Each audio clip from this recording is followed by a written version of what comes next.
et que cette thématique fait partie du 3e cycle des webinaires qui dénote l'implication de notre ami, le président Cheikh Cissé, et des présidents des sociétés savantes africaines et françaises et francophones. Et surtout, en cette période de pandémie qui est spéciale, pandémie où on a perdu beaucoup de confrères et consoeurs qui nous ont quittés, à qui nous rendons votre nom et au nom de toutes et de tous un hommage posthume. Et tout en sachant aussi que nous abordons ce jour la thématique dont on parle, c'est les césariennes, qui est déjà traitée et dont je remercie bien vivement les orateurs, les organisateurs, sans oublier de souhaiter, comme je disais tantôt, la bienvenue à nos amis canadiens, surtout francophones du Québec, de Sherbrooke, de Montréal et d'autres contrées. Nous avons, comme M. Rosenberg n'est pas là, donc on va commencer par les recommandations de l'OMS en la matière par notre consoeur qui nous vient du Sénégal, que je remercie en votre nom bien vivement. Et comme je disais tout à l'heure, à vous la parole, madame. Et merci. Merci beaucoup, professeur Houssine. Je pense que mes diapositives vont être défilées ailleurs. Alors, je remercie le président de la FEFOG, professeur Cheikh Tidiane Cissé, le comité scientifique qui a bien voulu me confier ce topo dans ce 3e webinaire sur la thématique de la césarienne. Donc, si je peux avoir peut-être la première diapositive. Merci beaucoup. Donc, il m'a été confié ce topo sur l'analyse des recommandations de l'OMS sur les taux et les indications de la césarienne. Je pense que le professeur Houssine l'a dit tout à l'heure, la césarienne reste l'acte chirurgical le plus pratiqué en obstétrique et il s'agit d'une intervention qui est majeure dans la prise en charge de l'accouchement et de ses complications. Alors, cette intervention qui est décrite depuis des siècles historiquement avait pour premier objectif d'éviter toute morbidité et mortalité maternelle et périnatale. Généralement, elle était réalisée d'abord sur des femmes qui étaient mourantes et ensuite a été étendue chez les femmes vivantes pour éviter justement la morbidité et une mortalité maternelle et périnatale élevée. Diapositive.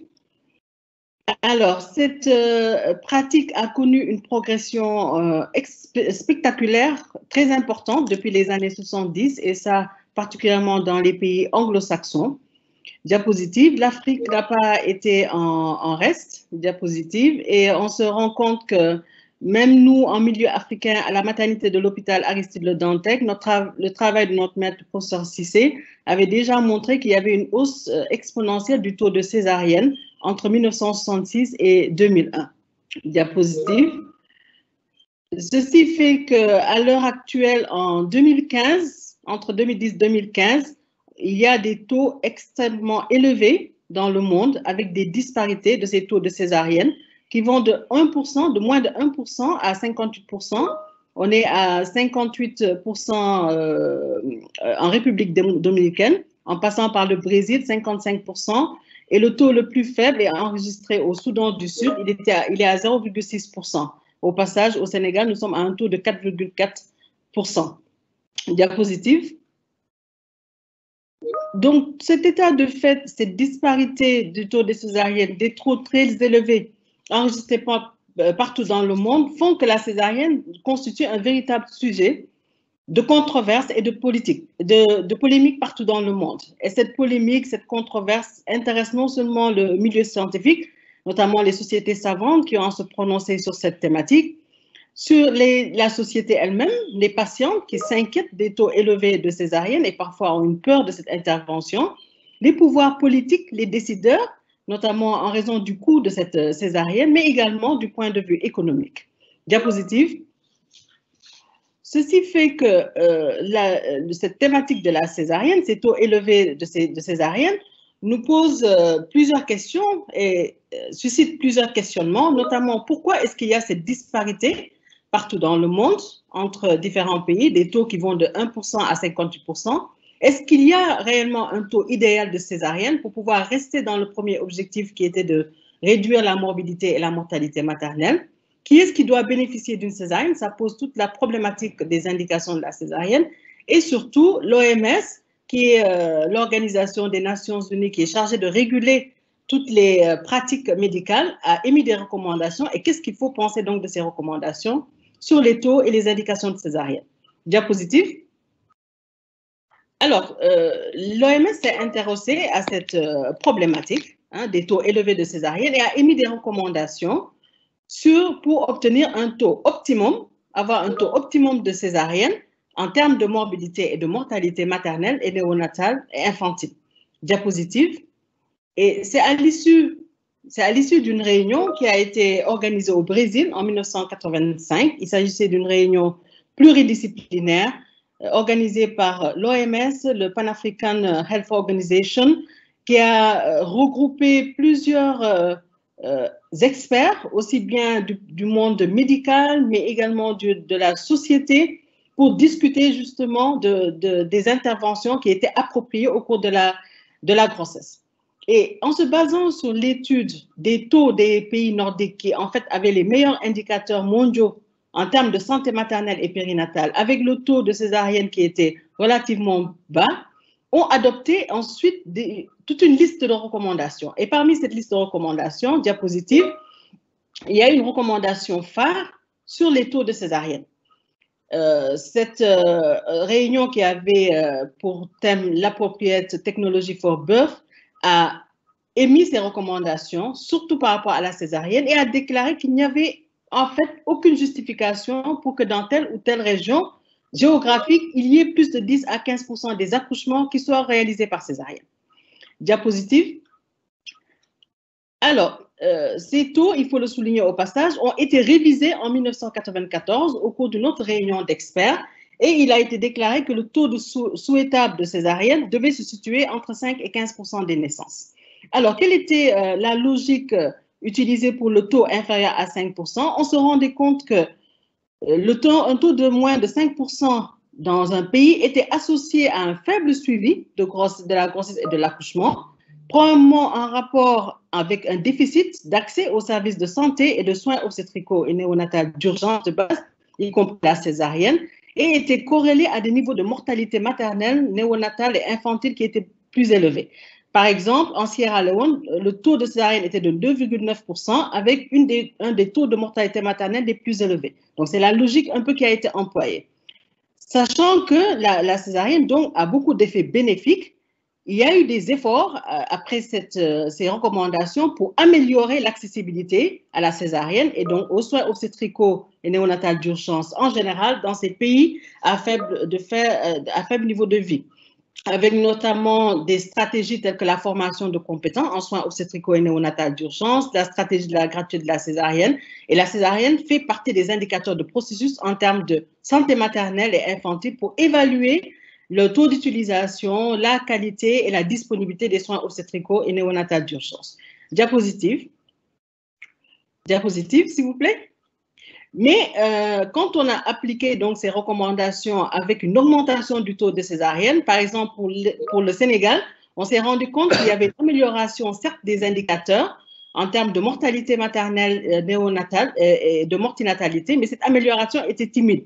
Par exemple, le taux de césarienne en 2000 était de 1,1% et en 2013, il avait été multiplié par 4, mais les taux de mortalité maternelle et le taux de mortinatalité n'avaient pas suivi exactement la même tendance.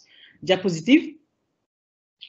Et donc, par rapport au seuil fixé à pas plus de 15%, et ça c'était la réalité en fait dans plus de la moitié des cas, il se basait sur le fait que pour un taux supérieur à 15%, ça veut dire qu'il y avait une suspicion quand même de pratiques abusives, et c'est effectivement le cas dans certains pays comme la Chine, où 12% des accouchements se font par césarienne pour convenance maternelle. Et que ce taux supérieur à 15% était associé à une prise de risque qui n'était pas nécessaire et qui n'était pas bénéfique en termes d'amélioration de la mortalité maternelle et néonatale. Diapositive. Et ces risques liés à la césarienne sont bien connus, sont documentés. D'abord, les risques maternels, anesthésiques et hémorragiques sont bien connus, les lésions d'organes, les risques infectieux, le risque thromboembolique lié à la césarienne, surtout chez les patientes qui sont à risque. Il a été rapporté également plus de douleurs du postpartum. Dans une étude réalisée en Argentine, c'était 68% chez les femmes qui avaient bénéficié d'une césarienne versus 36% chez les patientes qui avaient accouché par voie basse. Dans notre expérience à Dakar, nous avions rapporté, après une enquête de 280 patientes, un taux de 53% de douleur du postpartum après un accouchement par césarienne. Diapositive, les risques maternels également sont à long terme, notamment le risque élevé de rupture utérine est bien documenté, de placenta accreta.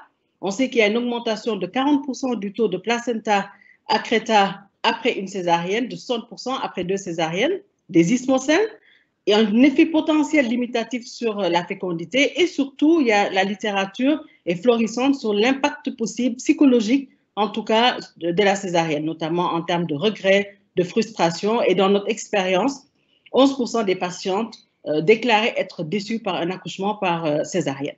Diapositive, les risques également existent chez le nouveau-né et chez l'enfant, un type de traumatisme, de troubles respiratoires, et il est de plus en plus décrit une incidence plus élevée de pathologies chroniques telles que le diabète de type 1, d'asthme, de maladies inflammatoires chez les enfants qui sont nés par césarienne. Diapositive. Alors, du point de vue économique également, on sait que la césarienne va augmenter les coûts liés à l'accouchement, ce qui est pour des systèmes de santé tels que les nôtres dans les pays en développement, une dépense qui est significative, même s'il y a la politique de la gratuité de la césarienne qui a tendance à s'étendre, notamment en Afrique de l'Ouest, il y a bien quelqu'un qui, derrière, va payer ce surcoût lié à l'accouchement par césarienne. Diapositive. Tous ces diapositives, tous ces éléments font que, en fait, ces recommandations de l'OMS de 1995 n'ont pas fait l'unanimité et ont fait l'objet de beaucoup de contestations, non seulement dans le monde scientifique, mais également par rapport aux décideurs. Déjà, le seuil de 5% a même été jugé par certains auteurs comme étant trop élevé, parce que ça pouvait encourager, en fait, une pratique excessive de césarienne dans des conditions sanitaires qui étaient inappropriées. Et il a été documenté qu'il y avait un risque quand même majoré dans les pays en développement quand les césariennes étaient réalisées dans des conditions sanitaires inappropriées. Par contre, la limite supérieure à 15% a été considérée comme trop basse par la plupart des pays qui pensaient que ça pouvait être préjudiciable à la santé maternelle et infantile. Alors, certains pays sont allés même jusqu'à fixer leur propre norme. C'est le cas du Mexique qui l'a fixé à 25%. Diapositive. Mais l'OMS a commandité des études complémentaires qui n'ont pas en fait montré de réduction significative de la mortalité maternelle et pas plus d'effets bénéfiques de la césarienne sur la réduction de la morbidité et de la mortalité néonatale. Si on prend l'exemple des pays d'Amérique latine où on enregistre les taux les plus élevés de mortalité de césarienne, tels que le Brésil, 52%, ce n'est pas en corrélation avec le taux de mortalité qui est à 56% en naissances vivantes et le taux de mortalité infantile. À côté, le Chili, qui a des taux de césarienne beaucoup plus bas, enregistre des résultats en termes de mortalité maternelle et de taux de mortalité infantile qui sont beaucoup plus intéressants. Diapositive.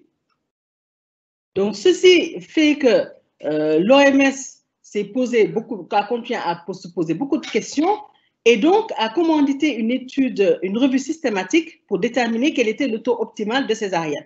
Et dans cette revue systématique, il a été prouvé que quand le taux de césarienne évoluait entre 9 et 16%, c'était certes associé à une baisse de la mortalité maternelle, néonatale et infantile. Cependant, quand on ajustait avec les facteurs socio-économiques, il n'y avait plus cette association significative. Et un taux supérieur à ce seuil n'était pas associé donc à une réduction significative de la mortalité. Donc, en réalité, ce n'était pas une question de chiffres, mais d'efficience. Et 30 ans plus tard, diapositive, l'OMS a donc fait, sur la base de ces études menées, ces revues systématiques, une nouvelle déclaration en 2015 qui spécifiait que la priorité, en réalité, ce n'était pas d'atteindre un taux spécifique de césarienne, mais de tout faire pour que là où il y a un besoin de césarienne, que chez toutes les femmes donc, qui en ont réellement besoin, qu'elles puissent bénéficier de cette césarienne. Diapositive. Et ceci donc pose le problème de l'identification donc de ces indications de césarienne, qui a réellement besoin d'une césarienne. Donc, il fallait pouvoir identifier un système international qui pouvait être utilisé partout pour classer les indications de césarienne et mieux identifier les patients qui ont réellement besoin d'une césarienne. Diapositive. Alors, en faisant une revue de la littérature, ils se sont rendus compte qu'il y avait plus de 27 classifications en fonction des pays. Certaines sont bien connues nous les citerons rapidement, c'est notamment la classification selon la nature prioritaire de Maillet, selon le moment de la décision, selon l'origine de l'indication, est-ce que c'est une indication maternelle, photo-annexielle ou mixte, et selon le degré d'urgence de Lucas, qui est bien connu, et enfin la classification de Robson et la classification selon le groupe de Baltimore en indication absolue ou non absolue. Diapositive, la césarienne selon le degré d'urgence de Lucas qui impose un timing, c'est-à-dire code vert, il faut que l'extraction se fasse en moins d'1 heure de temps. Code rouge, il faut que l'extraction puisse être réalisée en moins de 15 minutes. Diapositive. En 2001 a été développée la classification de Robson. Celle-ci, en fait, elle se base sur 5 caractéristiques obstétricales et il se rendait compte que ces caractéristiques obstétricales étaient systématiquement relevées dans toutes les maternités. Il s'agissait notamment de l'histoire obstétricale de la patiente, quelle était sa parité, est-ce qu'il y a des antécédents de césarienne, des modalités du début du travail, est-ce que c'était un travail qui était spontané ou qui a été induit ou une patiente qui a bénéficié d'une césarienne avant tout début de travail. L'âge gestationnel, à terme, supérieur à 37 semaines ou pas. La présentation du fœtus, est-ce que c'était une présentation céphalique, du siège ou transversale? Et enfin, le nombre de fœtus, une grossesse de singleton ou multiple. Et ça a permis donc d'identifier 10 catégories de patients qui correspondent aux 10 groupes de Robson. Et par exemple, la catégorie 5 représente les patients, toutes les multipares qui ont une cicatrice de césarienne, une ou multiple, avec un âge gestationnel à terme. Diapositive. Et ces différentes classifications, avant d'être adoptées, ont fait l'objet d'une revue systématique et plusieurs critères ont été identifiés qu'il fallait scorer, apprécier. C'était la facilité de la classification, la clarté, la reproductibilité. Est-ce que les différentes catégories étaient mutuellement exclusives et est-ce que c'est une classification qui pouvait être utilisée de manière prospective? Et de cette revue systématique de Torloni et collaborateurs, il est ressorti que la classification de Robson avait bien entendu le taux de score le plus élevé, diapositive s'il vous plaît. Et donc, c'est une classification qui était basée sur les données routinières qui étaient simples, reproductives, avec des groupes qui étaient mutuellement exclusifs. Et ça pouvait également permettre d'identifier des groupes les plus contributeurs à l'augmentation du taux de césarienne, mais surtout de comparer les structures, les taux de césarienne entre les structures et entre les pays. Diapositive. Et donc, à la suite de cette revue systématique et d'une autre revue systématique qui a apprécié l'utilisation de la classification de Robson dans plus de 21 pays et qui a recueilli les impressions des utilisateurs, l'OMS a donc proposé d'utiliser systématiquement la classification de Robson comme système international de référence pour pouvoir évaluer, surveiller et comparer les taux de césarienne dans les établissements de santé. Diapositive. Et là, cette classification de Robson, on voit ici, dans cette revue menée dans 21 pays, que d'emblée, ce sont les groupes 1 qui correspondent aux nullipares, donc avec une grossesse de singleton, qui étaient à terme et qui ont bénéficié d'une césarienne. Ensuite, le groupe 5, celui des multipares, avec au moins une cicatrice utérine, qui étaient les groupes les plus contributeurs dans l'augmentation du taux de césarienne, que ce soit dans les pays développés, dans les pays à moyen revenu et dans les pays en développement. Diapositive. Et ici, notre expérience au Sénégal, sur plus de 9000 césariennes, on en est arrivé à peu près aux mêmes conclusions. Ce sont les groupes 1 et le groupe 5 qui étaient les plus contributeurs dans l'élévation du taux de césarienne. Ceci permet justement, à partir de cette classification de Robson, diapositive s'il vous plaît, de faire des actions ciblées pour pouvoir justement analyser quelle est la morbidité, la mortalité dans chaque groupe de la classification de Robson, de surveiller les différents groupes qui sont ciblés comme à risque accru, comme le groupe 1 et le groupe 2.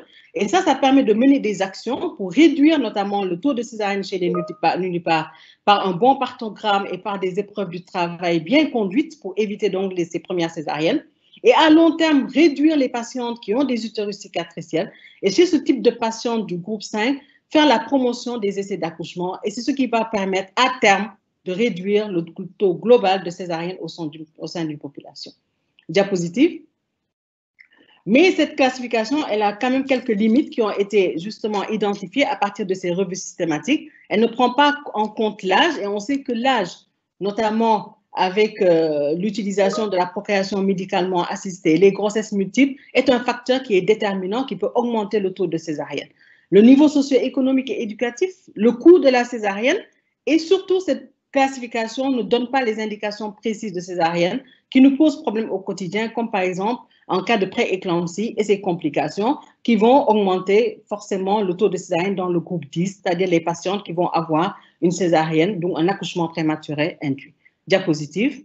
Et ici, on voit l'influence du niveau socio-économique. Au Sénégal, dans les enquêtes démographiques et de santé, on s'est rendu compte que le taux de césarienne était beaucoup plus élevé en milieu urbain, chez les patientes qui étaient instruites et chez les patientes à haut niveau de vie. Même chose au Burkina, diapositive suivante s'il vous plaît.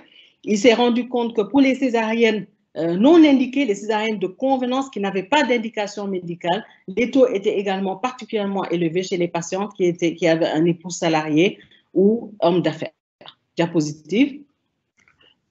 Et cette classification offre également l'avantage de pouvoir adapter en fonction des pays sans trop toucher à la classification originale. C'est-à-dire chaque pays a la possibilité de créer des sous-groupes ou de combiner des groupes pour pouvoir mieux analyser ces indications de césarienne et faire des actions qui sont ciblées. Par exemple, quand on prend le groupe 5, ça permet donc de voir quelles sont les patientes qui ont eu des césariennes quand on a tenté d'avoir un travail spontané ou après un déclenchement du travail ou qui ont bénéficié d'une césarienne systématiquement avant tout début du travail.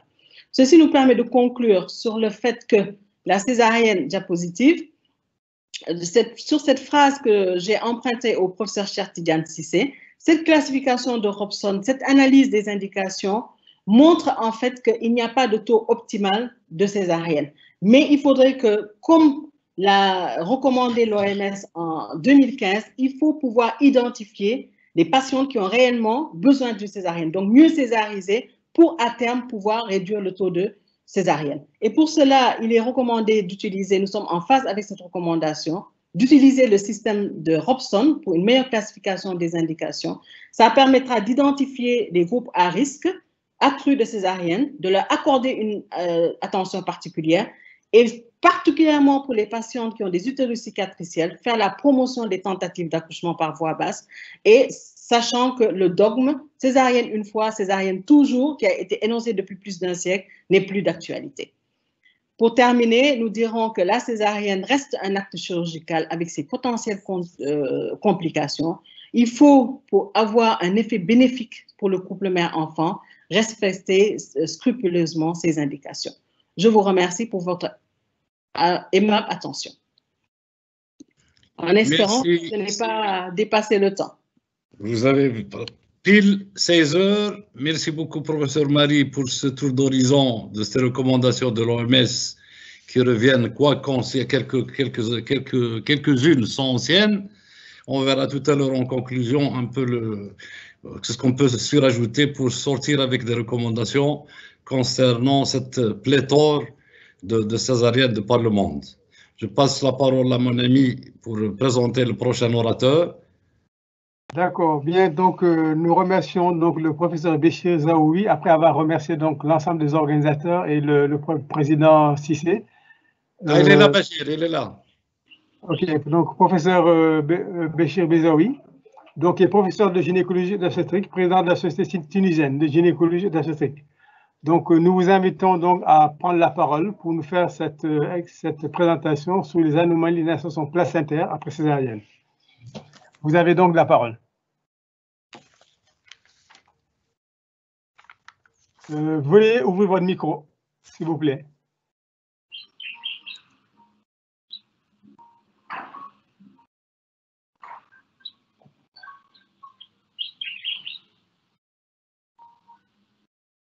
Professeur Bezaoui, votre micro est fermé, hein?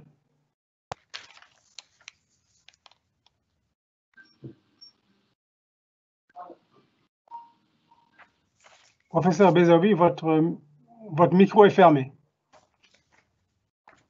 Veuillez ouvrir votre micro. Bonjour tout le monde, vous m'entendez? Très bien. Nous vous entendons maintenant. Parfait. Est-ce que vous avez les diapos. Là, après avoir voyé. Nous avons les diapositives. On peut avoir le mode de plein écran. Voilà, parfait, c'est bon. Vous pouvez démarrer. Merci tout le monde. Donc, merci pour cette occasion de revoir nos amis à distance. Je remercie notre cher président Cissé et notre ami Sir Maouni et tous les invités, les orateurs. Donc, vous nous avez chargé de vous parler des anomalies d'insertion du placenta sur la cicatrice. Donc, moi-même et notre ami Hassine Abouda, qui est le secrétaire général de la STGO et qui est professeur à l'Université de Tunis, ainsi un professeur au service du Centre de maternité de Tunis. Donc, je vais vous présenter la première partie, puis je lui cède la parole pour vous parler du placenta accréta. Donc, la grossesse sur cicatrice est une anomalie d'adhésion du placenta sur la paroi utérine. Elle se présente sous 12 entités. Premier trimestre, c'est une grossesse sur cicatrice. Et si le diagnostic n'est pas fait à temps, ou bien on est passé à côté, ou bien la patiente n'a pas consulté tôt, on se retrouve avec un placenta accréta du deuxième ou bien du troisième trimestre, souvent devant un tableau d'hémorragie obstétricale. La première partie, je vais vous parler de la grossesse sur cicatrice utérine du premier trimestre et son diagnostic et sa prise en charge. Donc, il est défini qu'une grossesse ectopique qui engage le pronostic vital de la mère et aussi fonctionnel de l'utérus, aussi bien par hémorragie ou bien par rupture utérine précoce. La grossesse sur cicatrice de césarienne est définie comme une grossesse extra-utérine insérée sur la cicatrice de césarienne précédente. Elle est assez fréquente, on en voit de plus en plus avec la recrudescence et la fréquence des incidences des césariennes itératives. Et cette incidence est estimée, selon les revues, entre 1 sur 1800 et 1 sur 2200 grossesses. La définition est purement échographique. On a des signes directs, un sac implanté sur la cicatrice, ou bien insertion du sac sur le mur antérieur. Les signes indirects, on voit un utérus vide et une disparition de l'épaisseur du myomètre avec une vascularisation péritrophoblastique assez développée et importante. Et un canal cervical qui est libre, ce qui d'emblée élimine le diagnostic de fausse couche en cours. Un petit rappel échographique sur la qualité de la cicatrice. On voit ici l'endomètre, la partie isthmique, l'endocole et la partie de la cicatrice. C'est une cicatrice qui est bien faite et il n'y a pas de défect. Par contre, sur l'image à droite, on a la cavité utérine, l'endocole et on a ce défect sur la paroi antérieure qui ne laisse rien au myomètre. On appelle ça de différentes appellations. Un scare defect, uterine diverticulum, une niche, une ismocèle, un putsch ou bien une circulation. On les retrouve dans des différentes littératures, mais ça veut dire la même chose. Ce risque de grossesse sur cicatrice augmente avec le nombre de césariennes antérieures, le nombre d'actes endo-utérins de curetage ou autres, le délai intergénésique quand il est raccourci, ça augmente le risque, et l'indication de césarienne. On voit une fréquence importante due à la mauvaise cicatrisation quand on fait une césarienne en urgence au cours du travail. On a deux types de grossesse sur cicatrice. Le type endogénique, c'est une grossesse qui se développe en regard de la cicatrice, mais dans la cavité utérine. L'illustration endoscopique, on voit que la cavité utérine est là, et la grossesse qui est sur la cicatrice a un développement endo-utérin, endoluminal. Le type 2, c'est une grossesse exogénique. Elle se développe dans le muscle utérin. Elle réduit l'épaisseur du myomètre en regard de la vessie. Vous voyez cet aspect, la vessie, le myomètre qui est très réduit, une vascularisation péritrophoblastique qui est très importante, donc elle se développe vers la vessie et ça prédispose, on va le voir par la suite, au placenta accréta. Il y a certains auteurs qui ont fait une classification échographique On trace une ligne sur la cavité utérine et une perpendiculaire sur la cicatrice et on voit ce type 1, cos 1, là le type B de cette classification, il prédispose au placenta percreta qui va vers la vessie. Indépendamment de cette, du type de cette cicatrice, le risque de placenta percreta était significativement plus élevé avec le cos 1, ce type où la grossesse se développe dans la cicatrice utérine, par rapport au cos 2+, qui se développe en regard de la cicatrice, mais en face du myomètre postérieur. Le cos 1, c'est cette image qui, indépendamment, nous donne plus de fréquence de menaces d'accouchement prématuré que de placenta accreta, increta et percreta. Une petite schématisation, on voit ça, la cicatrice qui a bien cicatrisé, l'endomètre qui a couvert la cicatrice et l'insertion, c'est une grossesse sur cicatrice qui est moins péjorative que quand la grossesse s'insère, comme le deuxième cas, dans la cicatrice, dans la niche, et qui ne laisse que peu d'épaisseur du myomètre. Donc, elle prédispose au placenta accreta et surtout à la rupture utérine. Et quand on fait une aspiration de cette grossesse, ça prédispose à l'hémorragie, au recours souvent à une hystérectomie pour arrêter l'hémorragie et sauver la vie de la patiente. Donc, l'anomalie d'insertion d'adhésion placentaire est plus élevée, ça expose au placenta accreta multiplié par 4 à 5, une atteinte de la vessie par le placenta, une rupture utérine et un risque important d'hystérectomie d'hémostase avec une morbidité maternelle importante et une mortalité qui peut être à éviter vu le risque très important. Avec un risque hémorragique très important qui expose à des transfusions massives et au recours à d'autres moyens thérapeutiques. La prise en charge, c'est une prise en charge qui doit être active, elle doit être rapide et surtout précoce. Il y a plein de modalités thérapeutiques, mais malheureusement, il n'y a pas de consensus et je vais exposer les différents moyens thérapeutiques et avec les avantages des uns et des autres. Cette indication de traitement va dépendre de l'activité cardiaque, elle est présente ou pas, de l'âge gestationnel, la présence de cicatrice et de la vélocimétrie Doppler de la placentation. Premier moyen thérapeutique, c'est l'expectative armée. On peut choisir d'observer la patiente quand on a une activité cardiaque qui est négative et ne pas aller à l'aspiration. Cette expectative peut être importante avec un risque de rupture qui est à près de 10% et un recours à l'hystérectomie qui avoisine les 10%. Quand on a une activité cardiaque positive, ça augmente le risque avec un risque de décès maternel qui est assez important et un recours à l'hystérectomie après rupture utérine qui est assez important. Donc, l'expectative peut être constituer une option thérapeutique pour les grossesses sur cicatrice, mais avec une activité cardiaque qui doit être négative. Sinon, on peut faire recours au traitement médical. Le traitement médical, le fameux méthotrexate, c'est pour arrêter la grossesse et puis aller vers un autre moyen, soit l'expectative en attendant l'expulsion spontanée, soit le recours au curetage à l'aveugle. Le méthotrexate, il y a plusieurs protocoles. La dose est 1 mg/kg avec un suivi clinique et biologique échographique hebdomadaire, J4, J7, puis hebdomadaire jusqu'à négativation. Et ce qui est important, c'est que le taux de bêta-HCG va diminuer de façon importante avec une négativation d'activité cardiaque et par la suite, il y aura cette décroissance de la courbe avec une décroissance de bêta-HCG jusqu'à la négativation. Mais est-ce qu'il faut faire une seule dose ou plusieurs doses?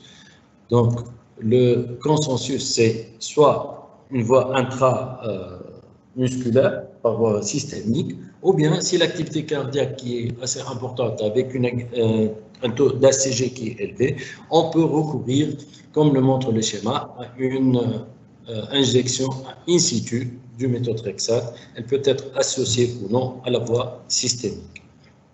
Voilà une illustration de cet éco-guidage pour l'injection in situ, qui est un geste assez facile à faire. Reste, il faut une seule dose ou bien multiplier de doses. Quand commencer par l'in situ ou le systématique et la surveillance. Cette attitude est importante, mais on voit qu'il y a un taux de réussite qui est assez important, mais des complications qui sont de l'ordre de 62% et un délai de surveillance qui est assez long, de 1 mois à 1 année. Donc, le méthotrexate systématique, on y aime à une dose de 1 mg. On peut répéter la dose si la négativation n'a pas eu lieu. On doit associer l'acide folinique à la dose de 50 mg. In situ aussi à la dose de 50 mg associée à la dose systémique et de bêta-HCG quantitative qui doit diminuer de plus de 15% au bout de 48 heures.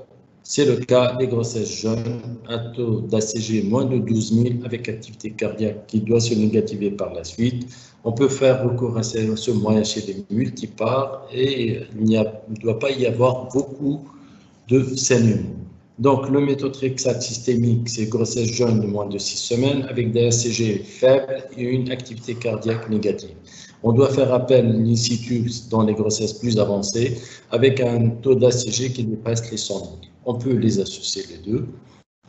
Donc, vu le faible passage du méthotrexate dans le sac gestationnel secondaire à la fibrose au niveau de la cicatrice, et donc méthosystématique n'est pas une bonne indication en cas de grossesse avancée.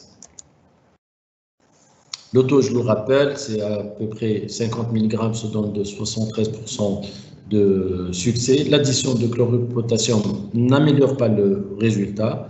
Un taux de succès cumulé à suite de l'adjonction de d'autres doses peut passer à 88,5% et l'indication de dose supplémentaire était la non-dégression de HCG. Donc, c'est un moyen qui est assez simple, mais ça nécessite une surveillance qui est assez lourde pour la patiente et pour le praticien. Donc, les bénéfices, c'est un risque d'échec de recours aux autres méthodes, mais il est disponible avec un taux de succès important et un coût qui est faible. Le deuxième moyen, c'est l'embolisation des artères utérines. Malheureusement, ça coûte cher et ce n'est pas toujours très disponible. Quand on fait une embolisation, on arrête la grossesse et le curetage peut être facile et moins hémorragique. Le Doppler, il peut nous aider pour la décision. Un flux artériel à basse résistance qui indique une vitalité importante de cette grossesse et un dosage plasmatique élevé. La vitesse systolique qui doit dépasser 20 cm/s témoigne d'une grossesse évolutive et l'embolisation donne de bons résultats dans cette indication de grossesse avancée avec une vitalité importante. Dans cette plaque, on va comparer l'embolisation des artères utérines à la laparoscopie. Les avantages de l'une, c'est l'importance de diminution du temps de l'hémorragie péropératoire quand on fait recours au curetage et elle réduit le risque d'hystérectomie. Le coût reste élevé, les radiations sont importantes. La laparoscopie, elle va enlever la grossesse sur cicatrice et elle va nous permettre en même temps de réparer cette isthmocèle. Mais il faut la maîtriser par voie cilioscopique, sinon on fait appel à la voie laparotomique. Donc, une bonne indication au traitement par respiration et sonde Foley. Si on n'a pas tous les moyens déjà décrits, on peut faire appel à l'aspiration à l'aveugle et on s'aide par le tamponnement par la sonde de Foley qu'on gonfle en regard de la cicatrice et on prie Dieu pour qu'il n'y ait pas une rupture du fait du gonflement de ce ballonnet. L'hystéroscopie opératoire, c'est une bonne indication. Elle va nous permettre, surtout dans les grossesses à développement endo-utérin, de faire le traitement de la cicatrice, de la grossesse sur cicatrice et de l'isthmocèle. Donc, voilà une illustration. Vous voyez la grossesse. Après résection, on a réséqué la grossesse. Il ne reste rien et on a réséqué la niche. Donc, ça nécessite une bonne visualisation de la grossesse. Elle doit faire une coagulation élective des vaisseaux situés au niveau du site d'implantation et prévention des complications hémorragiques péropératoires. Ça va nous donner une décroissance importante des taux d'ACG. Donc, les grossesses ectopiques peuvent être enlevées en totalité, mais pour faire cette intervention hystéroscopique, le mur de sécurité doit être supérieur à 3 mm. La chirurgie, on doit faire recours soit par celluloscopie quand on la maîtrise, ou bien par laparotomie en dernier recours. En deuxième intention, après échec du méthotrexate, on fait appel à ça dans 3,6% des cas. Après échec de l'embolisation, après hystéroscopie, souvent on arrive à traiter, on n'a pas recours, ou bien après curetage, aspiration, dans 7% des cas, on est amené à intervenir et convertir pour traiter.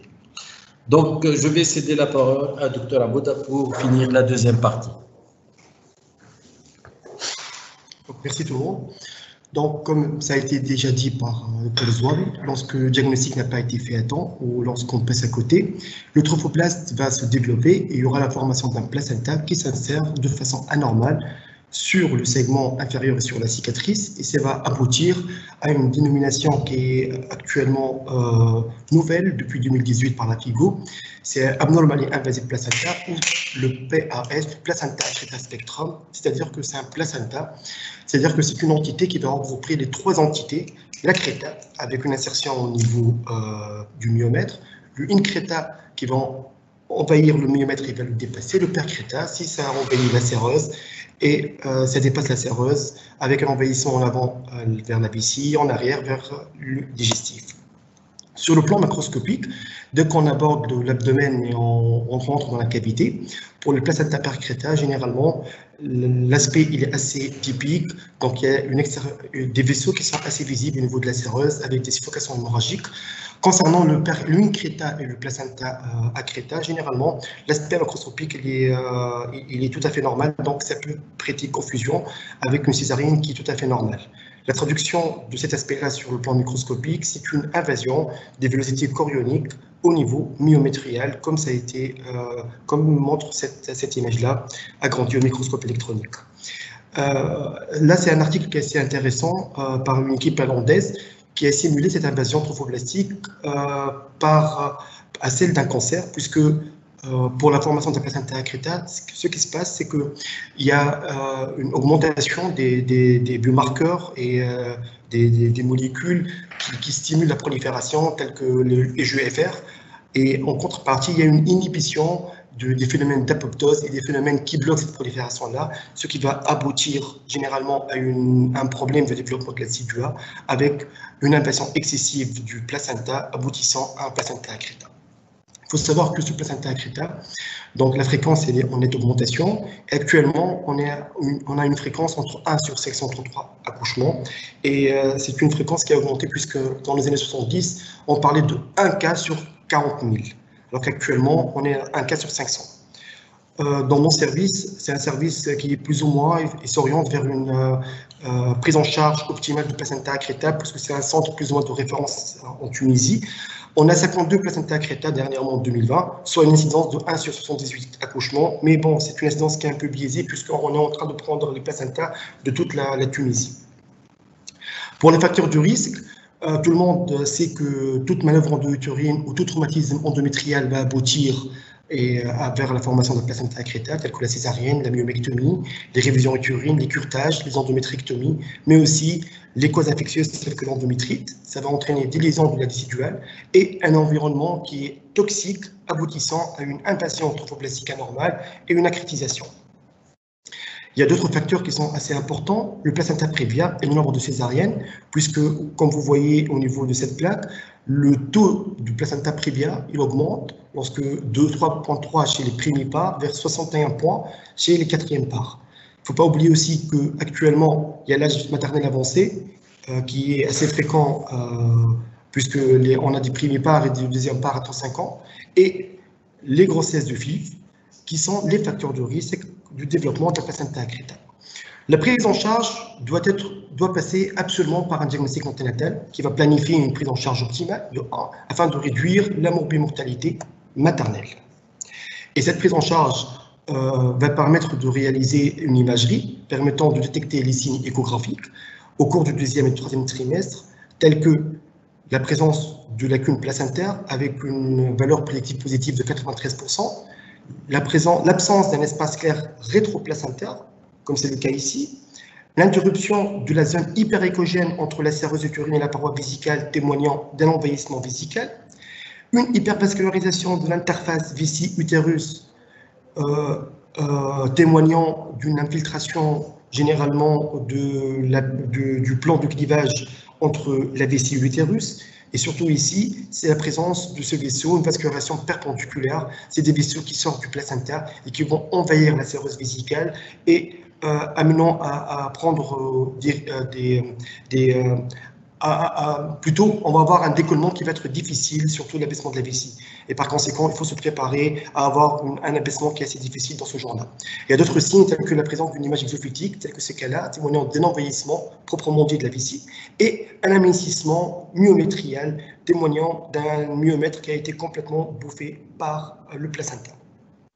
Il y a aussi l'IRM placentaire qui a une place très importante, qui permet de visualiser la plage de signal hétérogène, comme c'est le cas ici, avec la présence de bandes hypointenses, un amincissement de myomètre qui est plus visible lors de l'IRM qu'à l'échographie, la perte du liseré de démarcation en hyposignal T2 entre le placenta et le myomètre, et un effet de masse sur l'utérus, c'est-à-dire que la séreuse elle a complètement disparu et le placenta va prendre la forme plutôt l'utérus va prendre la forme du placenta. Faut-il faire l'IRM de façon systématique? Et bon, les études ont montré que pour le deuxième et troisième trimestre, la sensibilité et la spécificité de l'échographie de l'IRM sont presque quasi identiques lorsque le placenta il est antérieur. Et l'intérêt surtout de l'IRM réside essentiellement lorsque le placenta il est postérieur ou lorsqu'on doute sur un envahissement vésical. Pour ce qui concerne la prise en charge doit se faire dans un centre de maternité de troisième niveau, bien évidemment, en présence d'une équipe multidisciplinaire et d'une infrastructure adaptée et surtout présentant une banque de sang avec des dérivés sanguins qui sont à la disponibilité, avec une réanimation et des chirurgiens qui sont expérimentés, les radiologues avec surtout la radiologie interventionnelle qui devrait avoir une place prépondérante. Quand est-ce qu'on va accoucher? Généralement, les différentes sociétés telles que le Royal College of Gynaecologists accouchent ces patientes-là à partir de 35 semaines d'aménorrhée, parce qu'on estime que de là, les patients peuvent entrer en travail et le risque hémorragique, il augmente. Mais si les patients sont asymptomatiques, il ne faut pas dépasser les 37 semaines d'aménorrhée. C'est l'expectative qu'on est en train de réaliser chez les patients. Nous, on est en train de hospitaliser à 35 semaines d'aménorrhée et on les césarise à 37 semaines d'aménorrhée. Dès que la patiente elle est hospitalisée, il faut penser à des techniques, à un système pour épargner le sang par le dépistage et traitement de l'anémie, bien évidemment. Il faut préparer les sangs. Il faut avoir une stratégie concernant la technique chirurgicale, parce qu'on va faire un traitement radical ou un traitement conservateur. Il faut avoir à portée de main les facteurs de coagulation, les facteurs 7, l'acide tranexamique. Tout ça, c'est dans le but de réduire le débit sanguin et surtout d'éviter la présence, tel que c'est le cas ici, une patiente qui est entrée en travail, c'est ce scénario catastrophe. Il faut aussi avoir la main facile sur les ligatures bilatérales des artères hypogastriques, qui permet de réduire le débit sanguin, bien évidemment. Mettre en place un tourniquet, comme le cas lorsqu'on réalise une myomectomie. On va placer un tourniquet au niveau du segment inférieur. Ça permet de diminuer le flux sanguin et de travailler de façon plus aisée lorsqu'on ne peut pas faire les ligatures les hypogastriques, bien évidemment. La radiologie interventionnelle, elle a un rôle très important, tel que la mise en place des ballonnets intravasculaires. C'est des ballonnets qu'on va les placer à travers l'artère fémorale, bien évidemment. On va les placer en regard de l'artère utérine. Et dès qu'on va faire l'extraction, on va gonfler ces ballonnets qui permettent de réduire le débit sanguin et de travailler de façon aisée, sans enseignement au niveau du champ opératoire. Et cette technique-là, donc, elle a montré ses preuves avec moins de transfusion. Il y a moins de pertes sanguines, donc moins de transfusion, moins de séjours en réanimation et moins d'hystérectomie. Il y a aussi l'embolisation bilatérale des artères utérines, qu'on connaît généralement en postpartum. Elle est utile surtout lorsqu'on va réaliser un traitement conservateur ou lorsqu'on a fait une hystérectomie et il y a la tranche de section qui saigne. Donc on pourrait emboliser ces petits vaisseaux. Par contre, en prophylactique, il y a quelques équipes qui sont en train actuellement de faire ça. Et ça fait l'objet d'un article qui a été publié en 2020. Donc, ils sont en train d'emboliser directement les patients avant l'extraction, 20 minutes, 30 minutes avant l'extraction, et ils font l'extraction immédiatement. Sauf que pour le moment, il n'y a pas de recul concernant cette technique-là. Place de la montée de sang urétérale, faut-il mettre des sondes urétérales ou des sondes digitales de façon systématique? Eh bien, les différentes sociétés savantes ont décidé. Il n'y a pas de recommandation concernant la montée systématique de ces sondes, sauf si on doute sur un envahissement paramétrial ou il y a un doute sur un envahissement vésical. Donc, il y a un risque très important d'une plaie urétérale. Par conséquent, ces montées de sondes nous permettent d'avoir des urétères qui sont sains et saufs. Sur le plan chirurgical, le message clé, c'est qu'il ne faut jamais tenter une délivrance forcée. Ça, c'est la règle numéro 1, parce que chaque fois qu'on a réalisé ça, il y a plus de transfusion, et il y a plus d'hystérectomie, et il y a plus de séjour en réanimation. Il y a deux genres de traitements. Il y a le traitement conservateur. Donc, en fait, le principe, c'est de laisser en place une partie en totalité du placenta, dont l'objectif de préserver la fertilité, c'est les femmes jeunes, et de réduire la mobilité, liée surtout à un geste radical qui est difficile en cas de placenta parcrétin, ou lorsque on est pris à l'assaut et on ne savait pas que c'était un placenta accrétin. Et la technique, elle est assez simple. On va faire une hystérectomie, elle est verticale, à distance du placenta, et on va extraire le bébé. Pas de tentative de délivrance artificielle, pas d'ocytocine. On va ligaturer et sectionner le cordon à sa base. On va fermer l'hystérectomie. Le traitement adjuvant, en cas de traitement conservateur, il n'est pas indiqué.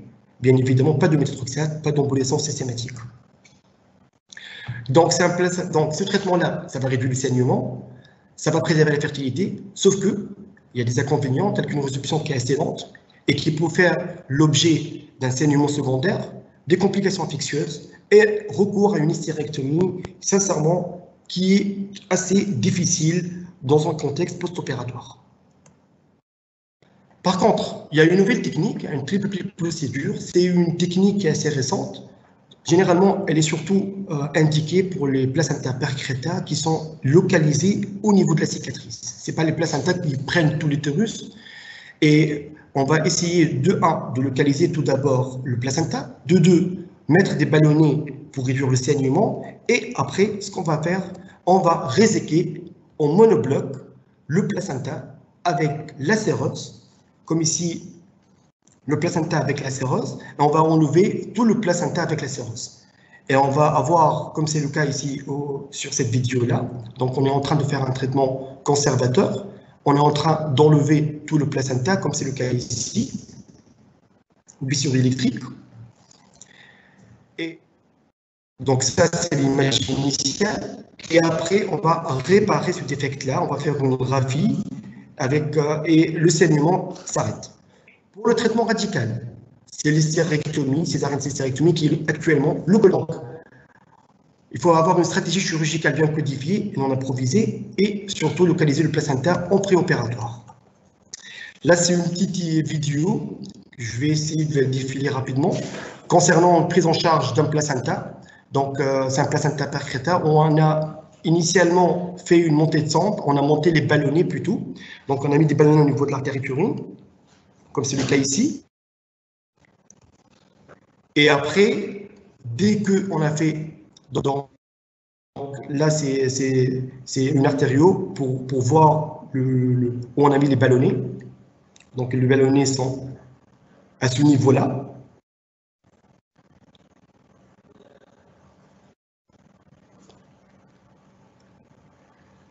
Et après, dès qu'on a fait une extraction, on a fait une incision médiane, donc l'abord du placenta, on est arrivé au niveau du utérus, une incision phendique, extraction du bébé, et vous voyez, le radiologue il est en train de gonfler les ballonnets.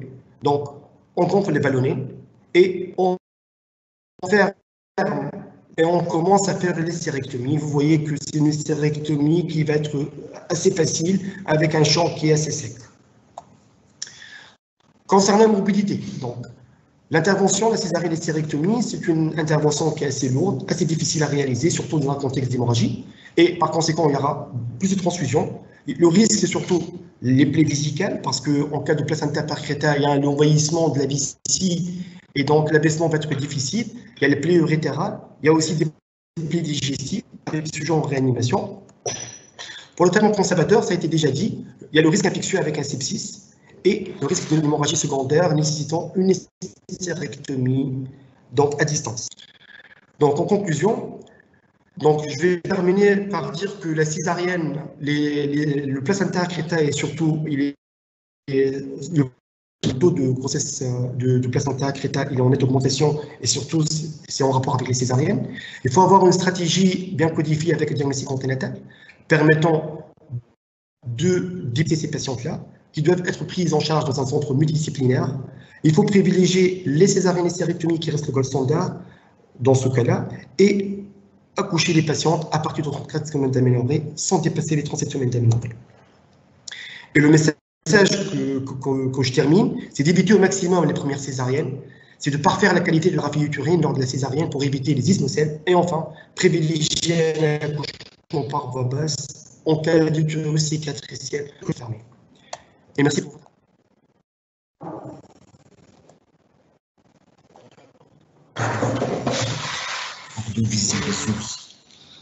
Remercions peut-être le professeur Zouaï et son collaborateur et les amis donc de la Société tunisienne de gynécologie et d'obstétrique donc pour cette belle présentation sur donc les anomalies d'insertion placentaire. La présentation a été claire, elle a été systématique. On a vu un peu la conduite à tenir, la situation au premier trimestre, grossesse sur cicatrice, ce qu'il fallait faire.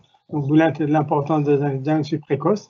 À défaut, c'est la situation au cours du deuxième et du troisième trimestre, aux situations au cours de laquelle on est confronté à un véritable placenta accreta, increta ou percreta, qui pose de véritables problèmes, non seulement de diagnostic, mais aussi de prise en charge.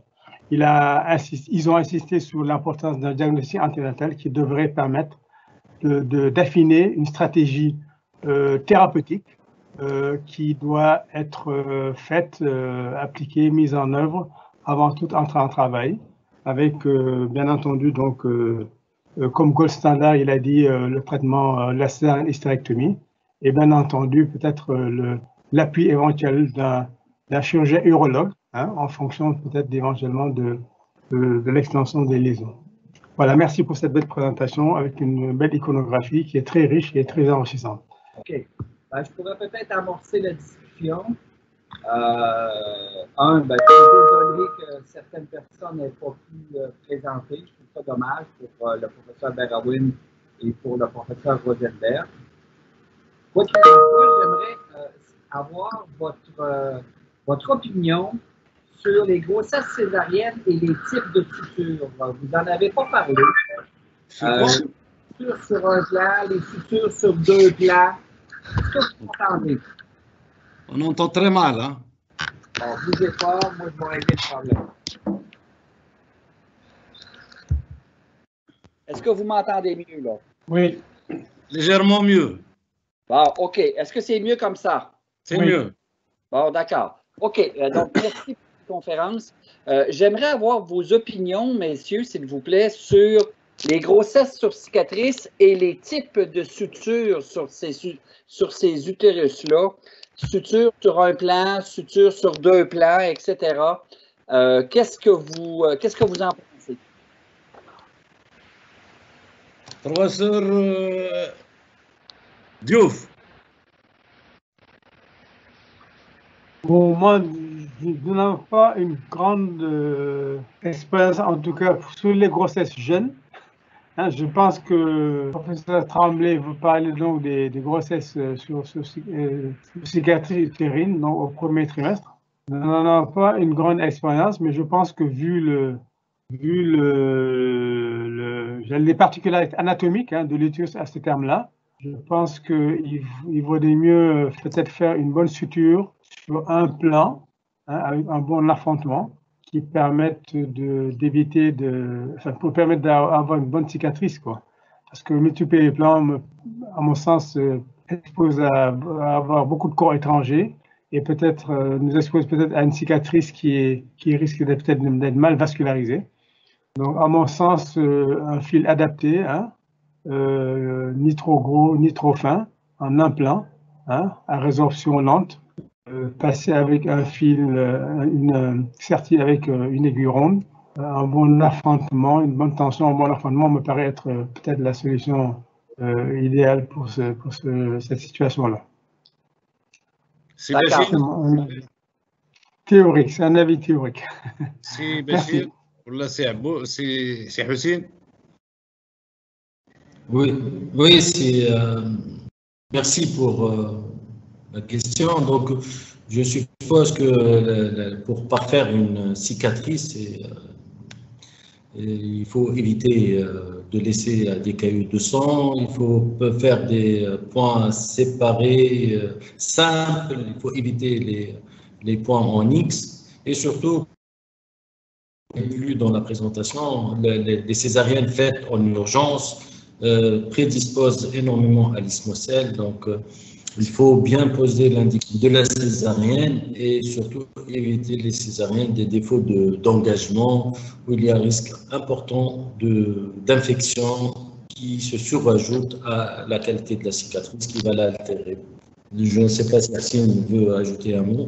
Je suis tout à fait d'accord. Il y a eu des études concernant les cicatrices sur 2 plans versus sur un seul plan. Et il n'y a pas de différence en fait entre les 2 plans et un seul plan. Donc on peut faire les cicatrices avec un seul plan. Donc il faut éviter les points passés parce que c'est un peu ischémiant. C'est des points qui sont assez simples, non transfixiants et surtout il faut éviter aussi les infections. Je pense que le facteur le plus important c'est le post-opératoire et l'infection post-opératoire. Exact. Pardon, allez-y. Oui, moi je voulais poser une question. Vous m'entendez bien là? Si on termine la réponse à notre ami Tremblay, vous allez parler dans ce sens? Parce que j'avais un mot à dire là. Non, c'était pas sur ça. Moi, je voulais dire aussi, c'est surtout en matière, ne pas attendre justement pour arriver. Il faut être préventif, comme vous le savez, et tout le monde le sait. Et surtout l'amélioration constante afin d'obtenir la technique la plus sûre et la moins risquée possible, comme disait Cohen. Donc, je pense que la méthode Cohen, à ce jour, à moins qu'il y ait d'autres choses, qui reste la référence en matière de rapidité, de simplicité et aussi de fiabilité. Et beaucoup d'orateurs, comme vous le savez aussi, conseillent aux praticiens de garder à l'esprit l'importance du geste chirurgical minimal. Parce qu'il y a beaucoup de gens et s'efforcer de supprimer de sa pratique les étapes opératoires superflues, contraignantes, n'ayant pas de preuve de leur utilité, ce qui entraînerait justement à se poser la question qu'a posée M. Tremblay du Canada. Et surtout, enfin, les complications, tout le monde en a parlé pour justement, parce qu'il y avait surtout, on n'a pas parlé de bride, on n'a pas parlé et ça entraîne des complications. Et le syndrome d'Ogilvie aussi, qui n'a pas été, comme vous le savez, c'est une des complications sur les utérus cicatriciels qui entraînent des perforations coliques. Donc, il y a beaucoup de complications inhérentes aux techniques chirurgicales et inhérentes justement à l'opérateur aussi, et aux complications, l'infection, le mode, etc. Donc, c'est très, très important tout ce qui a été dit. Je pense que M. Tremblay, si vous avez des choses à rajouter en la matière. Non, c'est correct. Pour moi, c'est complet. Merci. Allez-y, monsieur. Je m'excuse. Monsieur Étienne, Merci. Non, je voudrais revenir un petit peu en arrière sur l'exposé de Marie Faye, qui suis loin de la gynécologie obstétrique. J'ai été frappé par les taux de césariennes qui vont finalement, selon les pays, de 5 à 50%, ce qui est considérable. Clairement, il y a les pays du Nord et puis aussi l'Amérique latine, on atteint 50% et les autres pays. Alors certes, je veux bien, son exposé était très clair sur les indications qui ne sont probablement 5%, c'est trop peu, 50%, c'est beaucoup trop. Mais ce que j'aimerais savoir, c'est dans vos pays, quand je dis dans vos pays, c'est-à-dire le Maghreb d'un côté et l'Afrique subsaharienne, est-ce qu'il y a une poussée des césariennes, disons, de confort, à la fois pour l'obstétricien et pour la patiente? Exactement, vous avez tout à fait raison de relater ce qu'a rapporté la communication de notre consoeur Marie. Vous avez des régions où il y a des taux de 5%, c'est surtout des régions sous-médicalisées et des régions au niveau des 5 CHU. Je vous donne l'exemple marocain, on arrive à 20-25% du taux de césarienne inhérent aux références et aux complications et autres choses. Tout ce qui a été dit est correct. Il y a eu un bilan d'étape, surtout au Maroc, fait il y a une année, en matière de faire, pour voir l'état des lieux en matière de mortalité maternelle, et des études ont été faites dans la région, et c'est vrai, en rural il y a des taux qui atteignent 5% inhérents au manque de blocs, des fois, au manque de chirurgiens, il y a beaucoup de facteurs qui rentrent. Au niveau de la médecine privée, pour ne dire médecine libérale, il atteint des taux explosifs jusqu'à 80%. Et justement, tout le monde en parle, et mon ami Jawad, qui est dans la médecine libérale, le sait. Et c'est un problème qui s'est posé aussi par les organismes gestionnaires pour voir justement qui ont fait le constat. Ça, c'est grosso modo. Et pour aller justement dans ce sens. Donc, le constat est réel. Et il faut voir maintenant pour lutter justement contre cette pléthore de césariennes. Ça, vous avez tout à fait raison.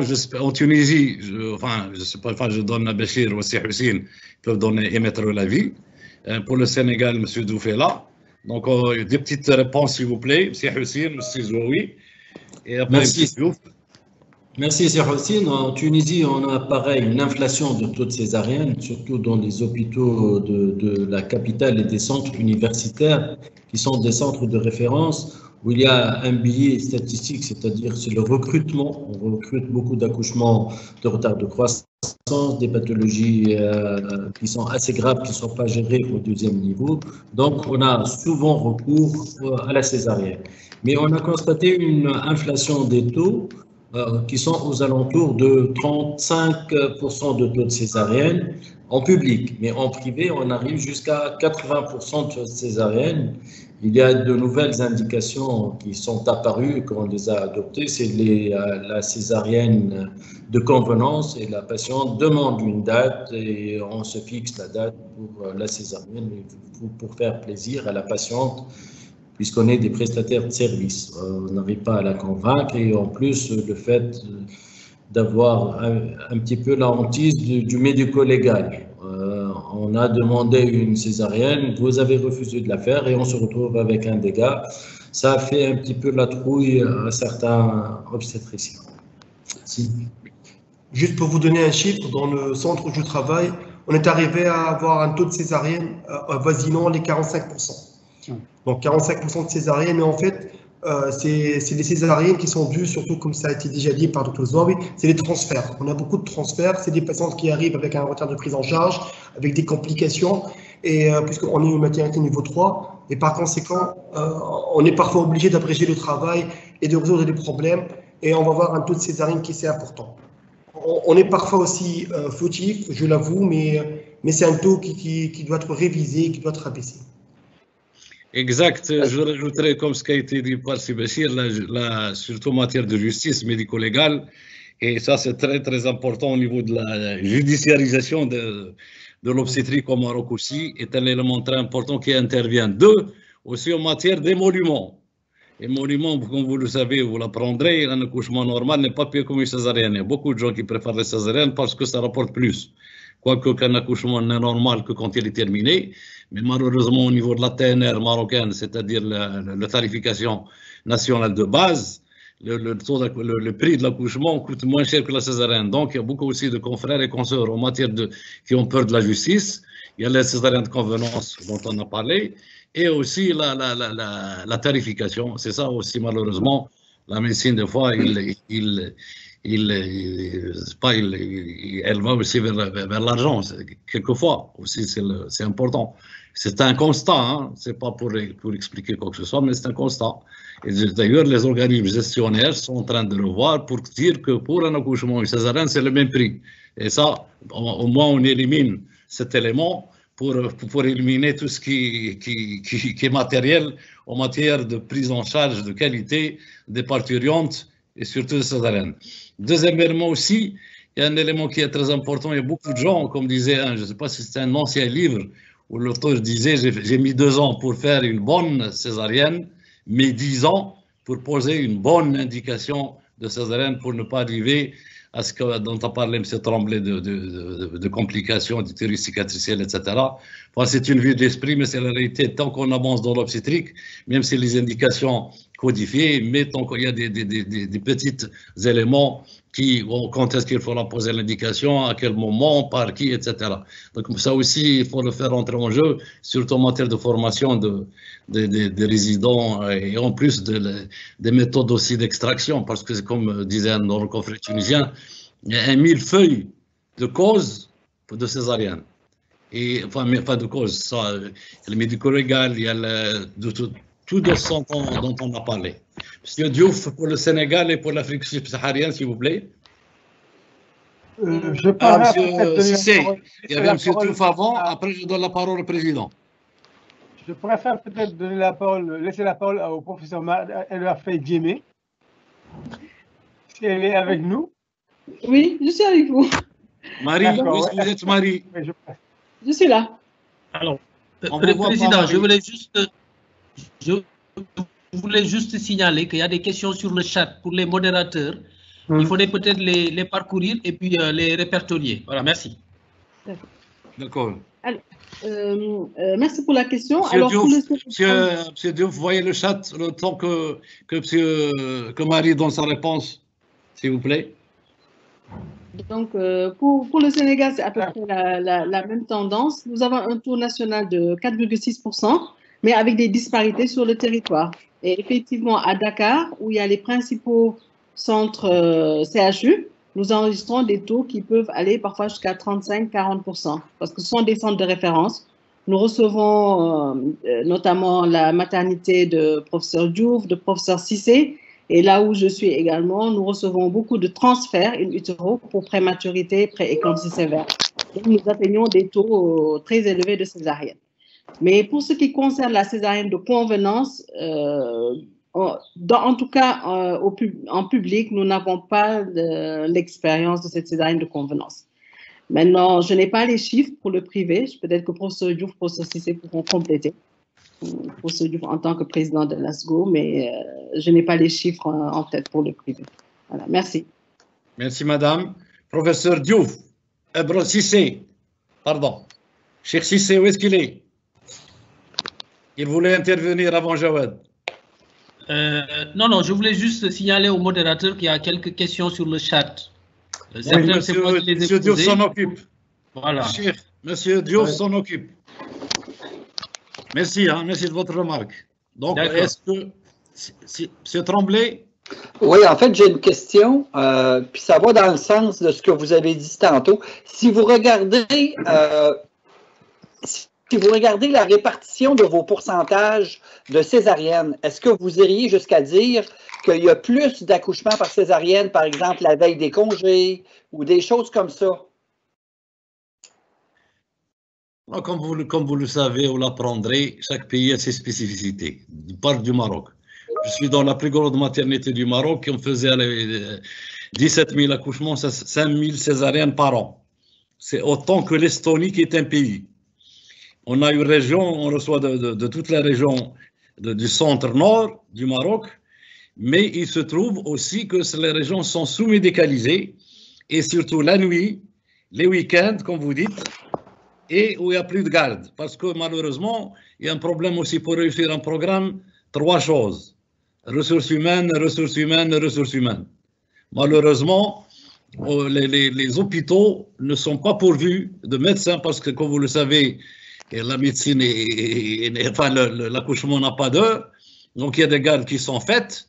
Mais malheureusement, une personne ne peut pas assurer au niveau de la région, au niveau d'un hôpital. Donc, ce qui fait, il manque de ressources humaines, ce qui fait, tout le monde vient à la maternité ici, que je dirige depuis une douzaine d'années, et on récolte toutes les conséquences inhérentes aux complications. On gère les complications inhérentes à ces dames. Normalement, c'est une maternité de 3e niveau, mais malheureusement, on reçoit de tous bords une grande salle d'accouchement avec des complications.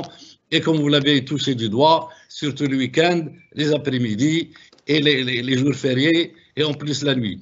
Avec la Covid, il y a quelque chose de bon, c'est que chacun reste chez soi. Il n'y a plus d'ambulances qui viennent, qui faisaient la danse de Saint-Guy pour amener les gens de la région. On est passé cette année de 2019 à 4 000, pratiquement à 14 000 accouchements. C'est un élément très important. Et aussi, il y a des programmes régionaux qui sont en cours pour amener justement, vu l'absence de ressources humaines, à ce que les résidents en arrivant en 4e année pour les envoyer in situ pour travailler justement pour assurer ces gardes, pour faire pallier justement, pour pallier à l'absence de ressources humaines. Et ça, c'est des choses qui sont en train de se faire. On espère que ça trouvera une solution. La même chose se pose. D'ailleurs, les gens n'aiment pas aussi aller dans la périphérie. Tout le monde reste dans un axe très important. Si vous dites, par exemple, au Maroc, c'est Fès, Meknes, Rabat, Casa, etc., les axes urbanistiques. La même chose se posait en Tunisie il y a 2 ans pour les résidents qui ne voulaient pas rejoindre la région. Et c'est pour ça qu'il faudrait soit revenir à un service civil, soit pratiquement faire un service militaire, comme par le passé ce qu'on faisait à nous. On nous envoyait 18 mois dans des régions pour essayer de travailler. Mais je pense l'option pour solutionner le problème, c'est les résidents qui sont formés au niveau du CHU, qui doivent, et chaque CHU doit chapeauter toutes les régions. Si vous parlez par exemple, vous, M. Tremblay, de la région du Québec et Sherbrooke et tout, qu'il y ait quand même, c'est-à-dire toute... J'ai visité l'hôpital du Québec dans le temps 79-80 et celui de Montréal aussi. Il n'y a pas de commune mesure. Enfin, on ne peut pas comparer l'incomparable. Mais aussi, il faut dire aussi que le flux est très, très important.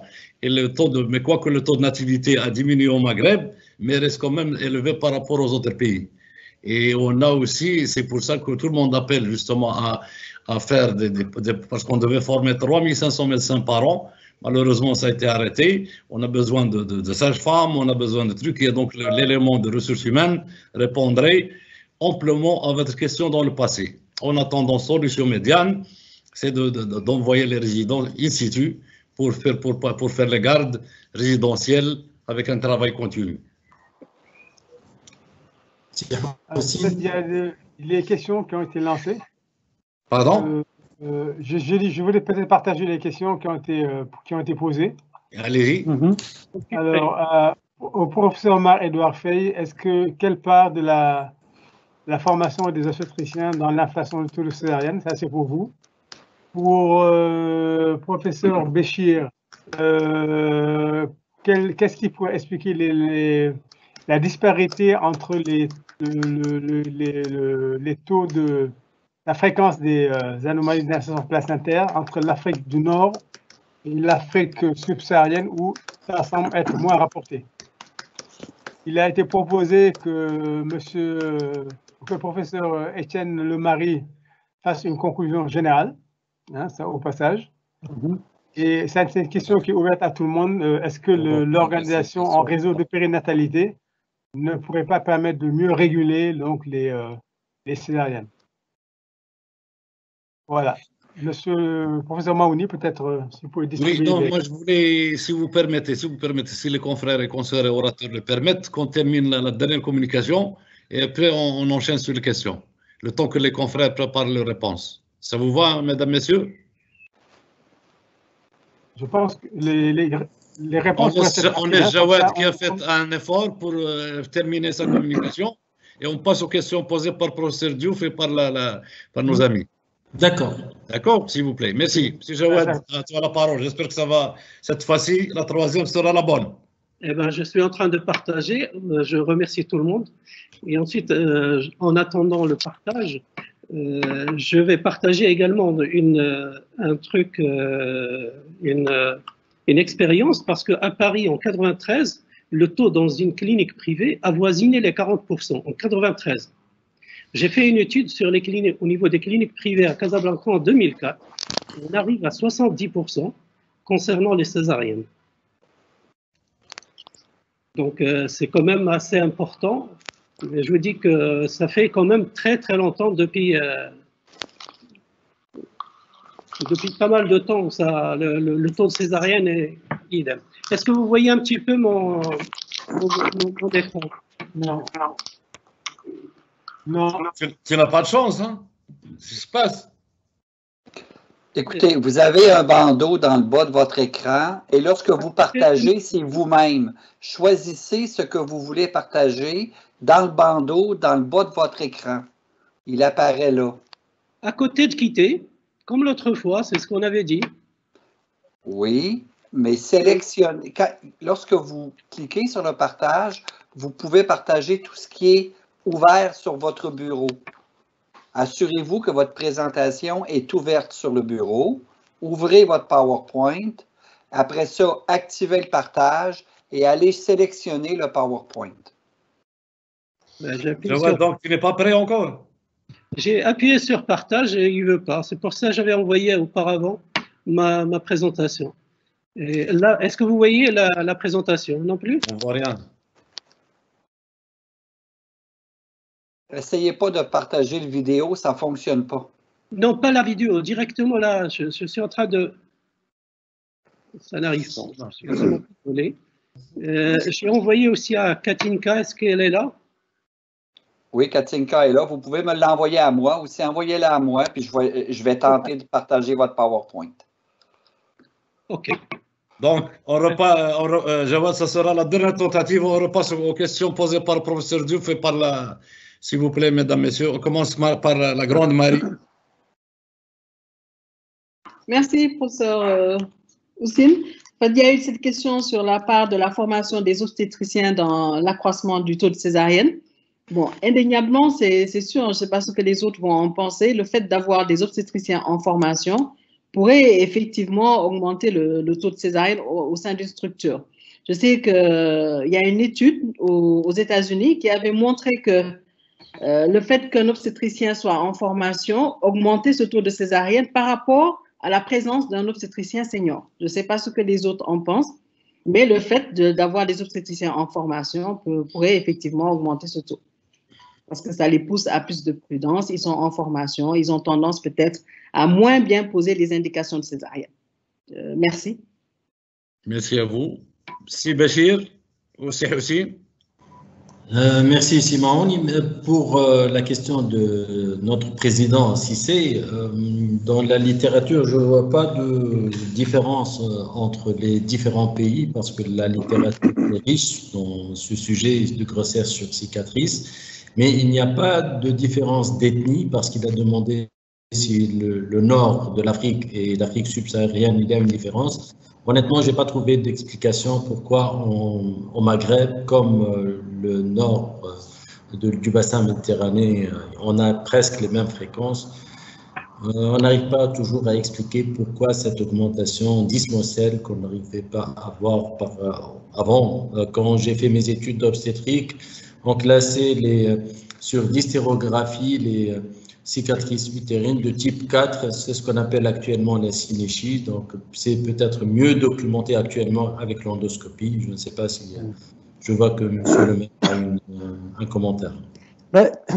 C'est un commentaire encore une fois, de non-spécialistes, mais je trouve ce que vient de nous dire Marie-Faye un peu inquiétant.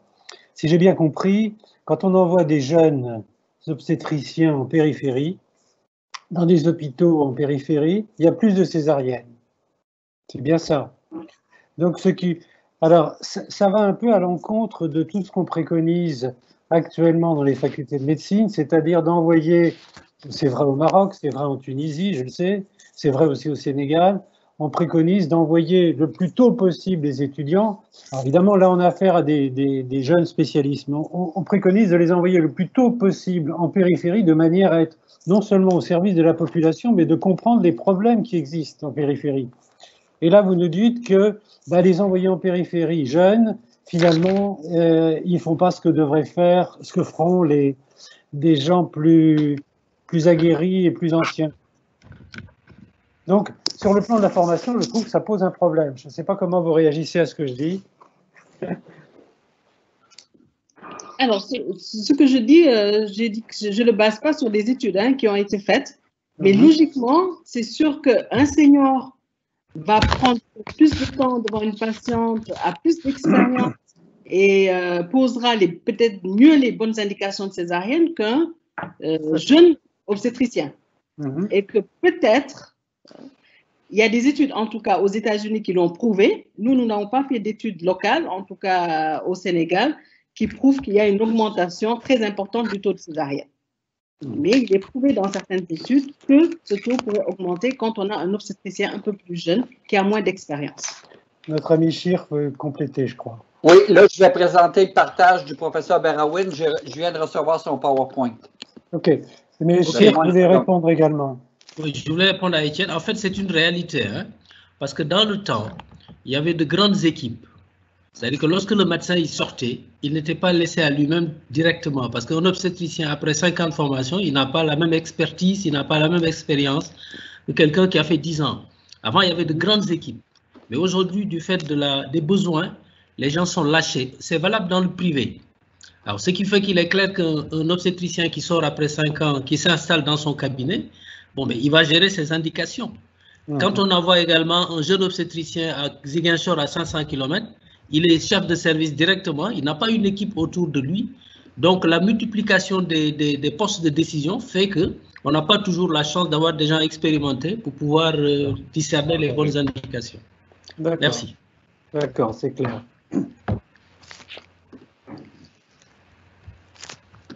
Allez, Jawad.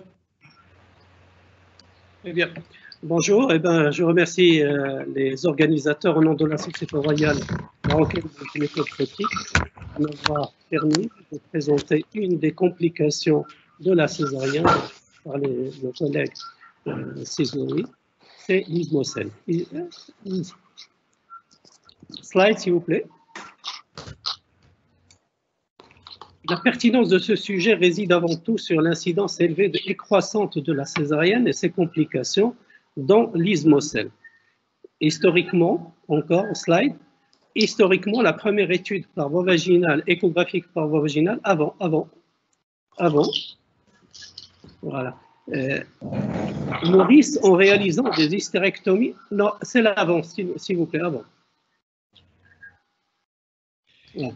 Maurice, en réalisant des... Monsieur Berranoun, une remarque, comme tu es en retard, essaie de faire vite, s'il te plaît, pour ne pas empiéter sur le timing. Très bien. Maurice, en réalisant des hystérectomies pour des ménorrhagies et des douleurs abdominales et dyspareunie, a réussi à corréler cette symptomatologie avec les constatations anatomiques, à savoir un élargissement du segment inférieur, des polypes et l'inflammation lymphocytaire et l'adénomyose. Le premier qui a parlé d'ismocèle est Gubini en 2008. Vous pouvez rajouter. Alors, de point de vue définition, slide s'il vous plaît, slide. De point de vue définition, il s'agit d'une discontinuité myométriale au niveau du site de cicatrice antérieure. Nombreux sont les auteurs qui ont proposé différentes définitions et différents termes, comme vous pouvez le voir. La prévalence, slide, la prévalence varie de 7 à 70% en fonction de la méthode d'étude utilisée et de la population étudiée. 24 à 70% quand on utilise l'échographie vaginale, 56 à 84 quand on fait une échosonographie. Éthiopathogène, facteur de risque, allez-y, slide s'il vous plaît. Si les césariennes multiples et les utérus rétrofléchis sont les plus fréquemment cités, si ce n'est pas les seuls qui sont constamment retrouvés, les autres ne le sont pas de la même façon, à savoir la césarienne avant ou au cours du travail, la durée du travail au-delà de 5 heures, dilatation au-delà de 5 cm, l'utilisation excessive d'ocytocine et de même que les techniques chirurgicales, une incision basse ou l'hystérographie avec un seul ou un surjet. Slide s'il vous plaît. L'éthiopathogénie concerne 4 hypothèses. Une incision basse, une hystérographie incomplète, les adhérences et l'hypothèse finale évoque une prédisposition individuelle et génétique. De point de vue clinique, ils sont le plus souvent asymptomatiques. Néanmoins, ils peuvent se déclarer avec des ménorrhagies, des douleurs, une infertilité secondaire et rarement avec des complications. Les ménorrhagies, le premier signe qui est souvent rencontré, les douleurs, soit des dyspareunies après les ménorrhagies, les slides, soit des douleurs pelviennes chroniques, une dyspareunie ou une dysménorrhée. L'infertilité est expliquée par le sang qui se trouve à l'intérieur de cette poche, qui va créer une inflammation, altérant la qualité du mucus et gênant l'accès aux spermatozoïdes. Les complications, comme ça a été vu justement avant nos collègues tunisiens, les amis tunisiens, complications, slide, les placentas, créta, prévia, les grossesses sur cicatrices et les ruptures utérines ont vu leur incidence exploser, tandis que l'ismocèle peut également augmenter le risque de complications lors de manœuvres gynécologiques. Le diagnostic, il est fait en phase folliculaire par une échographie vaginale et l'examen de certitude reste l'hystéroscopie. L'échographie, il s'agit, allez-y, slide, Il s'agit d'un liseré hyperéchogène derrière la vessie, plus ou moins profond, slide, de forme triangulaire, mais il peut avoir plusieurs formes. Et l'échographie nous permet de mesurer la profondeur de la cicatrice, la largeur de celle-ci, le myomètre résiduel et l'épaisseur du myomètre adjacent. L'hydrosonographie, allez-y, s'il vous plaît. Alors, cette hystérosonographie est encore plus sensible et présente de meilleurs résultats en détectant plus de défauts. La 3D permet la mesure de la longueur coronale et elle améliore encore la performance de l'examen. L'hystérographie est complètement supplantée par l'échographie. Encore, c'est la fuite du produit de contraste évoquant des images de spicules, de fistules, de diverticules ou d'éperons. L'IRM plus loin.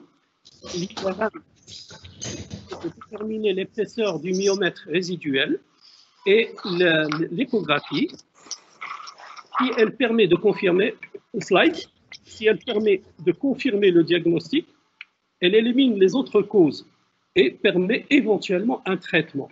Malheureusement, elle ne permet pas de mesurer le myomètre. Elle visualise une poche ou une discontinuité de la paroi antérieure avec des anomalies, soit une anomalie des kystes, du mucus, des polypes, parfois une adénomyose. Une fois le diagnostic fait, quel traitement peut-on proposer? Tout d'abord, cette prise en charge est fonction des symptômes de l'infertilité secondaire et du projet de procréation de la patiente et la taille du défect. Allez-y.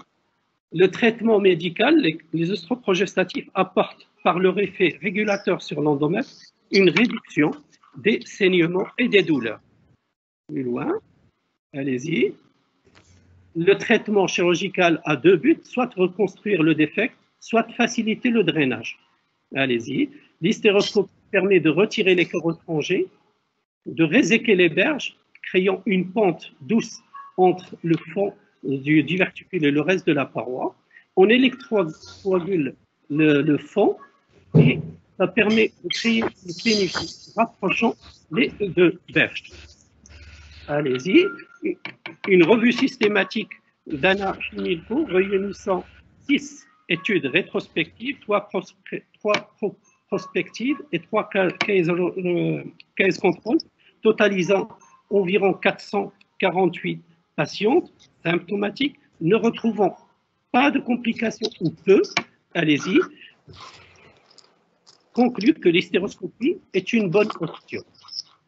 La célioscopie, la réparation permet non seulement la réparation, c'est-à-dire l'excision et la suture en berge saine en deux plans, mais également un bilan complet de l'infertilité. Elle a été la première fois qu'elle a été faite la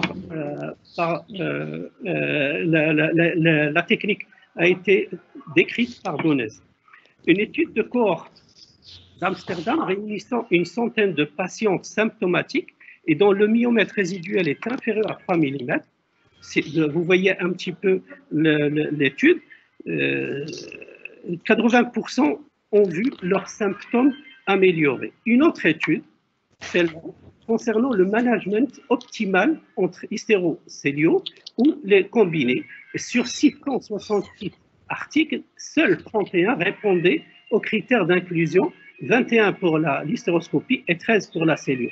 La réparation célioscopique combinée à l'hystéroscopie est préconisée quand le myomètre résiduel est inférieur à 2 à 3 mm et la modalité hystéroscopique est prévue au-delà de 2-3 mm. Allez-y. La voie vaginale. La voie vaginale, c'est une approche originale qui obéit au même traitement qu'on avait dit tout à l'heure, à savoir excision et suture en zone saine. Allez-y. L'IO a de Chine a traité pratiquement 42 patientes et trouve que cette méthode est peu invasive, rentable et efficace. On dit que Hang Zhe, toujours en Chine, fait une étude un petit peu personnelle, c'est-à-dire qu'il a pris 70 patients, la moitié hystéroscopie et l'autre moitié la voie vaginale. Il a trouvé une efficacité supérieure de la voie vaginale, mais qui a été définie comme une amélioration des périodes menstruelles et modification de la taille résiduelle de l'ismocèle. Labor laparotomique, c'est une patiente qui a une césarienne et donc ça peut éventuellement être licite. Allez-y. L'hystérectomie et la prise en charge curative de la grande ismocèle symptomatique chez les femmes qui ne souhaitent plus concevoir. Allez-y. Alors, une fois devant ces diverses thérapies liées au traitement de l'ismocèle, d'autant plus que ces modalités peuvent parfois être combinées. Que propose la littérature? Une première étude systématique englobant une étude, 12 études de traitement dont l'objectif initial est de permettre l'évaluation sur les métrorragies, sur l'infertilité, sur les douleurs. Le seul critère qu'ils ont pu analyser, c'est la réduction des symptômes de saignement. Allez-y, slide. Et encore, slide.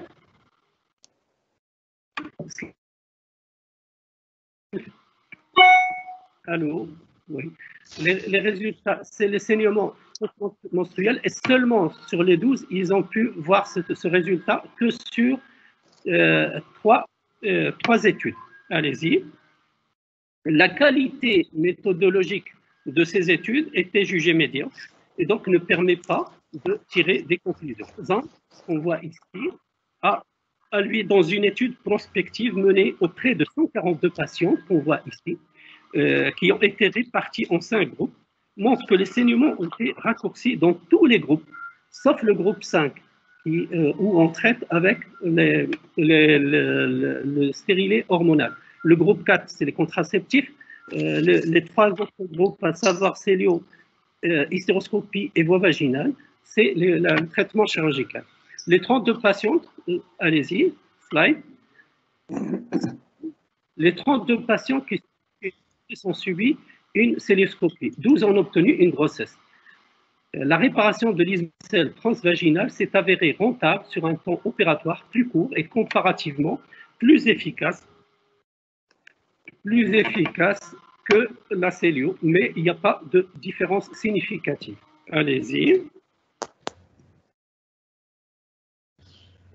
Alors là, c'est une autre étude de Yann qui a réussi à avoir 6 études observationnelles et 4 essais contrôlés randomisés relativement en 2019 et trouve que la cellule réduit la durée des saignements plus que l'hystéroscopie et qu'elle réduit la profondeur du diverticule plus que la voie vaginale et sans différence significative. Concernant la fertilité, allez-y, slide, Florio a réuni 9 études, tous traités par voie endoscopique et trouve une fertilité retrouvée chez 42 à 92% de patients traités. Une dernière étude japonaise, slide, 38 patients présentaient un ismocèle associé à une infertilité secondaire, ont eu une hystéroscopie ou contrôle célioscopique. 27 patients ont eu une grossesse, soit 71%. Et là, au niveau, ce que vous voyez à gauche, malheureusement, je crois que c'est M. Yves peut vous montrer, c'est l'épaisseur myométriale avant la chirurgie et après la chirurgie chez les patientes enceintes et chez les patientes non enceintes et conclut que l'épaisseur myométriale chez ces patientes-là peut être du facteur qui influence la grossesse.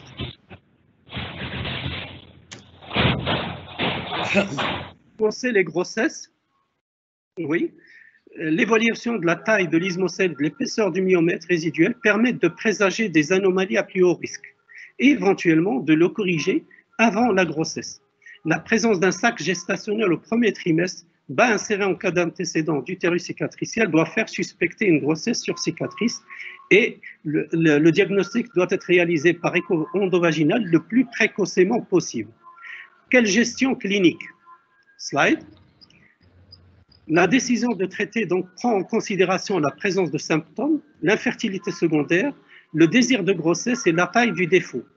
La laparoscopie guidée par hystéroscopie, l'hystéroscopie ou la réparation vaginale sont les meilleures options en fonction des caractéristiques de l'ismocèle, de l'expérience du chirurgien et du plateau technique dont il dispose. La recommandation actuelle est d'attendre au moins 3 à 6 mois après la réparation pour envisager une grossesse et que l'accouchement se fasse par césarienne. Une proposition d'un arbre décisionnel, allez-y, d'un arbre décisionnel, lorsque la patiente n'est pas symptomatique, pas de traitement. Si la patiente est symptomatique, on regarde s'il y a un désir de fertilité. S'il y a un désir de fertilité, on regarde l'épaisseur myométriale. S'il est inférieur à 2,5, ça sera la laparoscopie, la laparotomie ou la voie vaginale.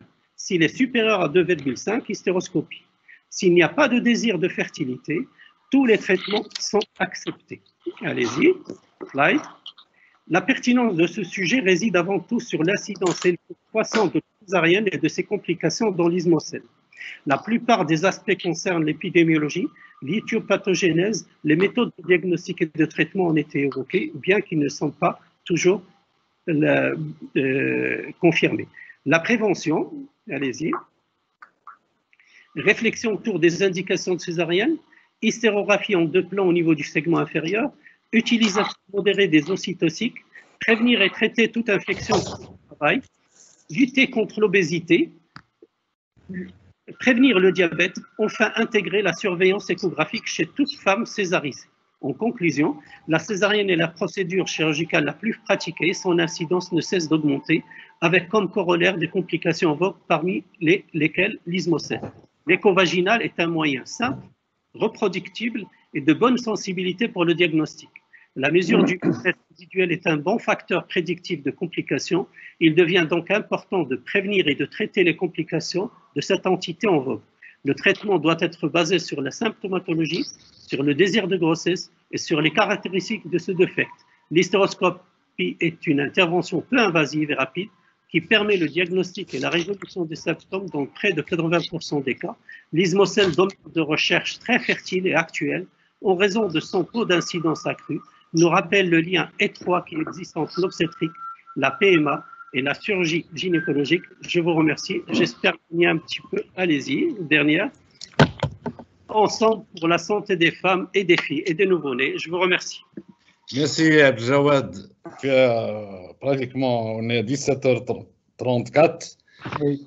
Y a-t-il des intervenants avant que je conclue? Si Bachir, si Hussein, mes amis tous, vous avez la parole 1 minute chacun avant de conclure. Parce qu'on n'a pas le temps qui nous est imparti, il reste 3 minutes. On commence par si Bachir, si Hussein et on va avec tout le monde. Si Hussein, je vous remercie infiniment que tous les membres de la FEFOG, avec un remerciement particulier à notre ami Cissé. Donc, débattre de ces problèmes du quotidien tels que la césarienne et ses complications à court et à long terme et les conséquences comme la présentation pour les risques des grossesses ultérieures, et on essaie de réduire la mortalité et surtout la morbidité de nos patientes. Comme vous l'avez dit sur Hossein, on est un groupe hétérogène où chaque pays a ses spécificités. Mais du moins, les pays du Maghreb, on se retrouve pour les problèmes de manque de moyens et surtout de manque de personnel et de personnel humain, aussi bien dans le secteur public, dans les grandes maternités de référence, que dans les maternités régionales, où on arrive à trouver parfois quelques solutions. Je vous donne l'exemple de la Tunisie, où on a instauré depuis, comme vous l'avez dit, le régime militaire spécial, le service national, et actuellement on a trouvé une autre solution pour ceux qui n'arrivent pas à avoir le choix dans la spécialité de Rizdana. et qui veulent faire de l'obstétrique, ils s'engagent à travailler dans l'intérieur pendant 5 années après avoir fini leur cursus.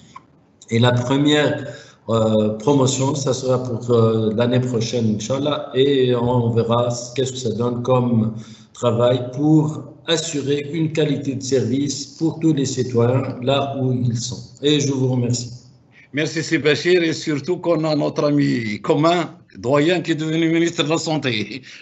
Donc j'espère qu'il va, en tant qu'obstétricien, il sera plus sensibilisé. C'est le doyen de Sousse, n'est-ce pas? Oui, c'est Hedi Khaïli, c'est ça. C'est que j'ai eu au téléphone. Okay. La Grande Marie. La Grande Marie, allez-y.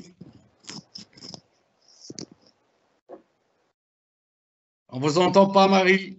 Son micro est fermé. Je disais merci à la FEFOG pour l'organisation de ce webinaire qui a été très enrichissant. Merci à tous. M. Tremblay. Moi, je vais laisser la parole à Étienne Lemarié, s'il vous plaît, pour la dernière conclusion. Et je remercie tout le monde et surtout la patience de tout le monde. Merci. Merci. Allez-y.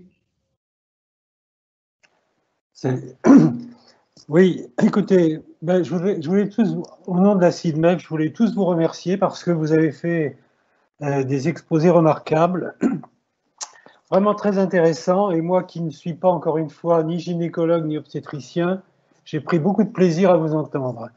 Alors, je voudrais simplement faire 2 annonces. Vous rappelez d'abord la prochaine conférence FEFOG, le 28 avril, qui va porter sur les violences faites aux femmes et aux filles. Et c'est un sujet qui intéresse non seulement la FEFOG, mais qui intéresse tous nos collègues, qu'ils soient médecins, cliniciens, etc.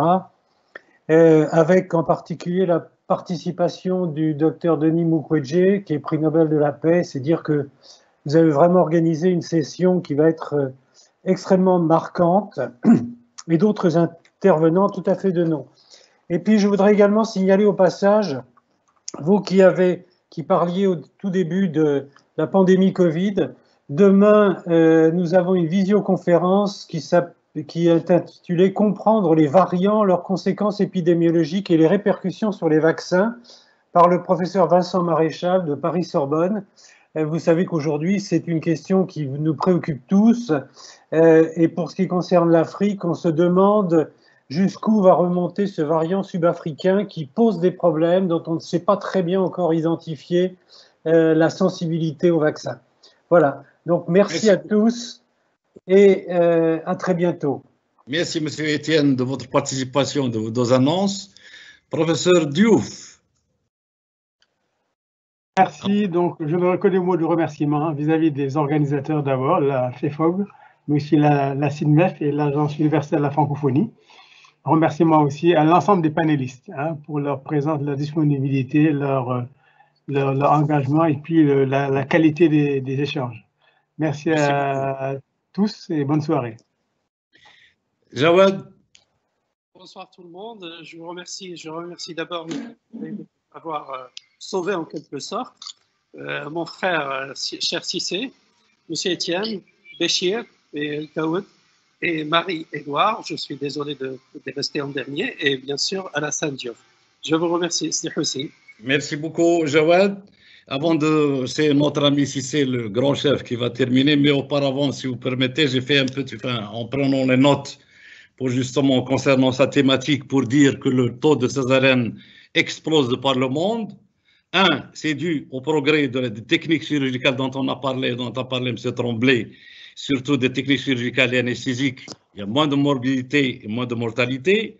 2, il y a la baisse du taux de natalité dans certains pays, mais c'est une fausse impression du risque 0 d'un nouveau naissant. 3, la peur de l'accouchement par voie basse, surtout la nouvelle génération, par les douleurs et les complications. 4, on a parlé aussi de l'extrême judiciarisation de la médecine et surtout en obstétrique. 5, la baisse du niveau de formation, on en a parlé, de les ressources humaines et le manque d'encadrement des jeunes médecins. 6, dans certains pays comme le nôtre, la sous-cotation de l'accouchement par voie basse, que la césarienne, c'est pour ça qu'on va vers une tarification nationale de base pour que l'accouchement soit par voie basse, soit par voie haute, soit le même prix. 7. L'illusion des jeunes femmes de la césarienne protège leur féminité, ce dont a parlé notre ami Béchir Zouaoui, les césariennes de convenance. 7. Aussi, la banalisation de la césarienne comme acte chirurgical par les jeunes médecins, c'est ce qui explique, et l'opinion publique aussi. 8. La classification dont a rappelé notre ami Marie, c'est-à-dire qu'il faut une sensibilisation en matière d'actions ciblées et vulgariser les actions ciblées de la classification de Robson sur les 28. L'influence aussi qui a été rapportée par Marie, par l'influence du niveau socio-économique, surtout quand on voit au niveau rural. C'est pour ça aussi qu'il faut améliorer aussi le niveau socio-économique des populations. L'information est de mise. Et des fois, il y a des pays où ils ont fait le forfait obstétrical, vu les moyens qui sont, voilà, l'exemple de la Mauritanie, qui a institué un forfait obstétrical depuis quelques années, pour justement, et pour les problèmes de prise en charge. La médicalisation de l'accouchement est un élément important, et surtout, est un élément qu'on n'a pas entendu cet après-midi, et je souligne, c'est la CPN, la consultation prénatale, qui doit être développée au niveau de tous les hôpitaux, des centres de santé, puis justement, et l'information de la femme. C'est ça la problématique, pour éviter justement arriver à la gestion des conséquences. Enfin, je réitère mes vifs remerciements aux orateurs, aux participants, aux confrères et consoeurs ayant posé des questions. Je félicite notre ami président, le professeur Cissé, pour son savoir et son savoir-faire. Et rendez-vous, enfin, avant le 28 pour la FEFOG, il y a aussi le 24, le rendez-vous de la FIGO, dans un mois, tout en remerciant, félicitons notre représentant à la FIGO, Khaled Neji, qui va organiser justement un webinaire le 24 avril. Pour la Société royale marocaine que j'ai l'honneur de diriger, j'espère qu'on organisera notre congrès et vous êtes d'ores et déjà bien invités. J'espère que ça va être la première semaine de juin, Inch'Allah, soit en présentiel, on l'espère, avec le taux de vaccination qui est très important au Maroc, on espère qu'il y a une immunité collective pour le faire en présentiel. C'est pour ça qu'on a tardé les dates, sinon on le fera en demi-présentiel et en virtuel. En tout cas, ça a été un plaisir de revoir tout le monde et je vous remercie et donne la parole à notre ami le Cheikh Cissé Le Grand pour la conclusion et pour clôturer cette session qui était riche et à tous égards. À toi la parole, notre ami et frère Cheikh Cissé. Oui, je voulais juste remercier l'équipe technique de l'AUF, notamment Katinka, qui s'est dévonée comme d'habitude pour nous permettre de donner la CIPMEF. Remercier les modérateurs, remercier les conférenciers qui nous ont gratifié d'une belle conférence. Et je pense que comme d'habitude... On n'entend rien. Cheikh. Katinka vous a dit... Est-ce que le son est bon? Maintenant, c'est bon. Oui. Bon, excusez-moi, désolé. Alors, donc, je voulais tout d'abord remercier l'équipe technique de l'AUF, notamment Katinka, qui s'est débrouillée comme elle peut, comme d'habitude, pour essayer de nous régler les problèmes techniques qui sont survenus. Remercier nos amis de la CIDBEF, qui, comme d'habitude, nous ont accompagnés depuis le début et qui ont choisi de rester avec nous jusqu'à la fin du cycle. Remercier les modérateurs qui ont pris de leur temps. Remercier les conférenciers qui nous ont gratifié de très belles conférences. Et je pense que Katinka vous enverra, disons le lien, parce que toutes nos communications, tous nos webinaires sont postés sur YouTube. Donc vous pourrez les revoir, les enregistrer, et ça pourrait constituer une banque de données. Et au nom du conseil d'administration, vraiment vous féliciter et vous donner rendez-vous, comme l'a dit Étienne tout à l'heure, le 28 pour le prochain webinaire. Donc, on espère que vous serez nombreux à nous suivre, comme beaucoup de nos collègues l'ont été aujourd'hui. En tout cas, tous mes remerciements et mes amitiés sincères à vous tous. Hein. Merci. D'ici là, que Dieu nous garde. Merci, Cheikh. Et on applaudit Katinka, hein, parce qu'on l'a pas fait. Voilà. Merci Alassane, merci Madame Diémé, merci Béchir. Et vous êtes invités au Maroc, première semaine de juin. Prenez-vous bien. Rendez-vous, Inch'Allah. Hein. Ah bon, à bientôt. Hein. Merci beaucoup. Allez, au revoir. Allez, merci à tous. Allez, merci à plaisir, Marie. Hein. Bonjour au Sénégal, au Canada, la rue Saint-Jean et le Vieux-Québec et la rue Tremblay. Hein. Vous savez qu'il y a une rue qui s'appelle, même un quartier Tremblay à Québec. Hein. Donc, à bientôt, mes amis. À bientôt. Salut. La Tunisie, la belle Tunisie. Inch'Allah. Merci.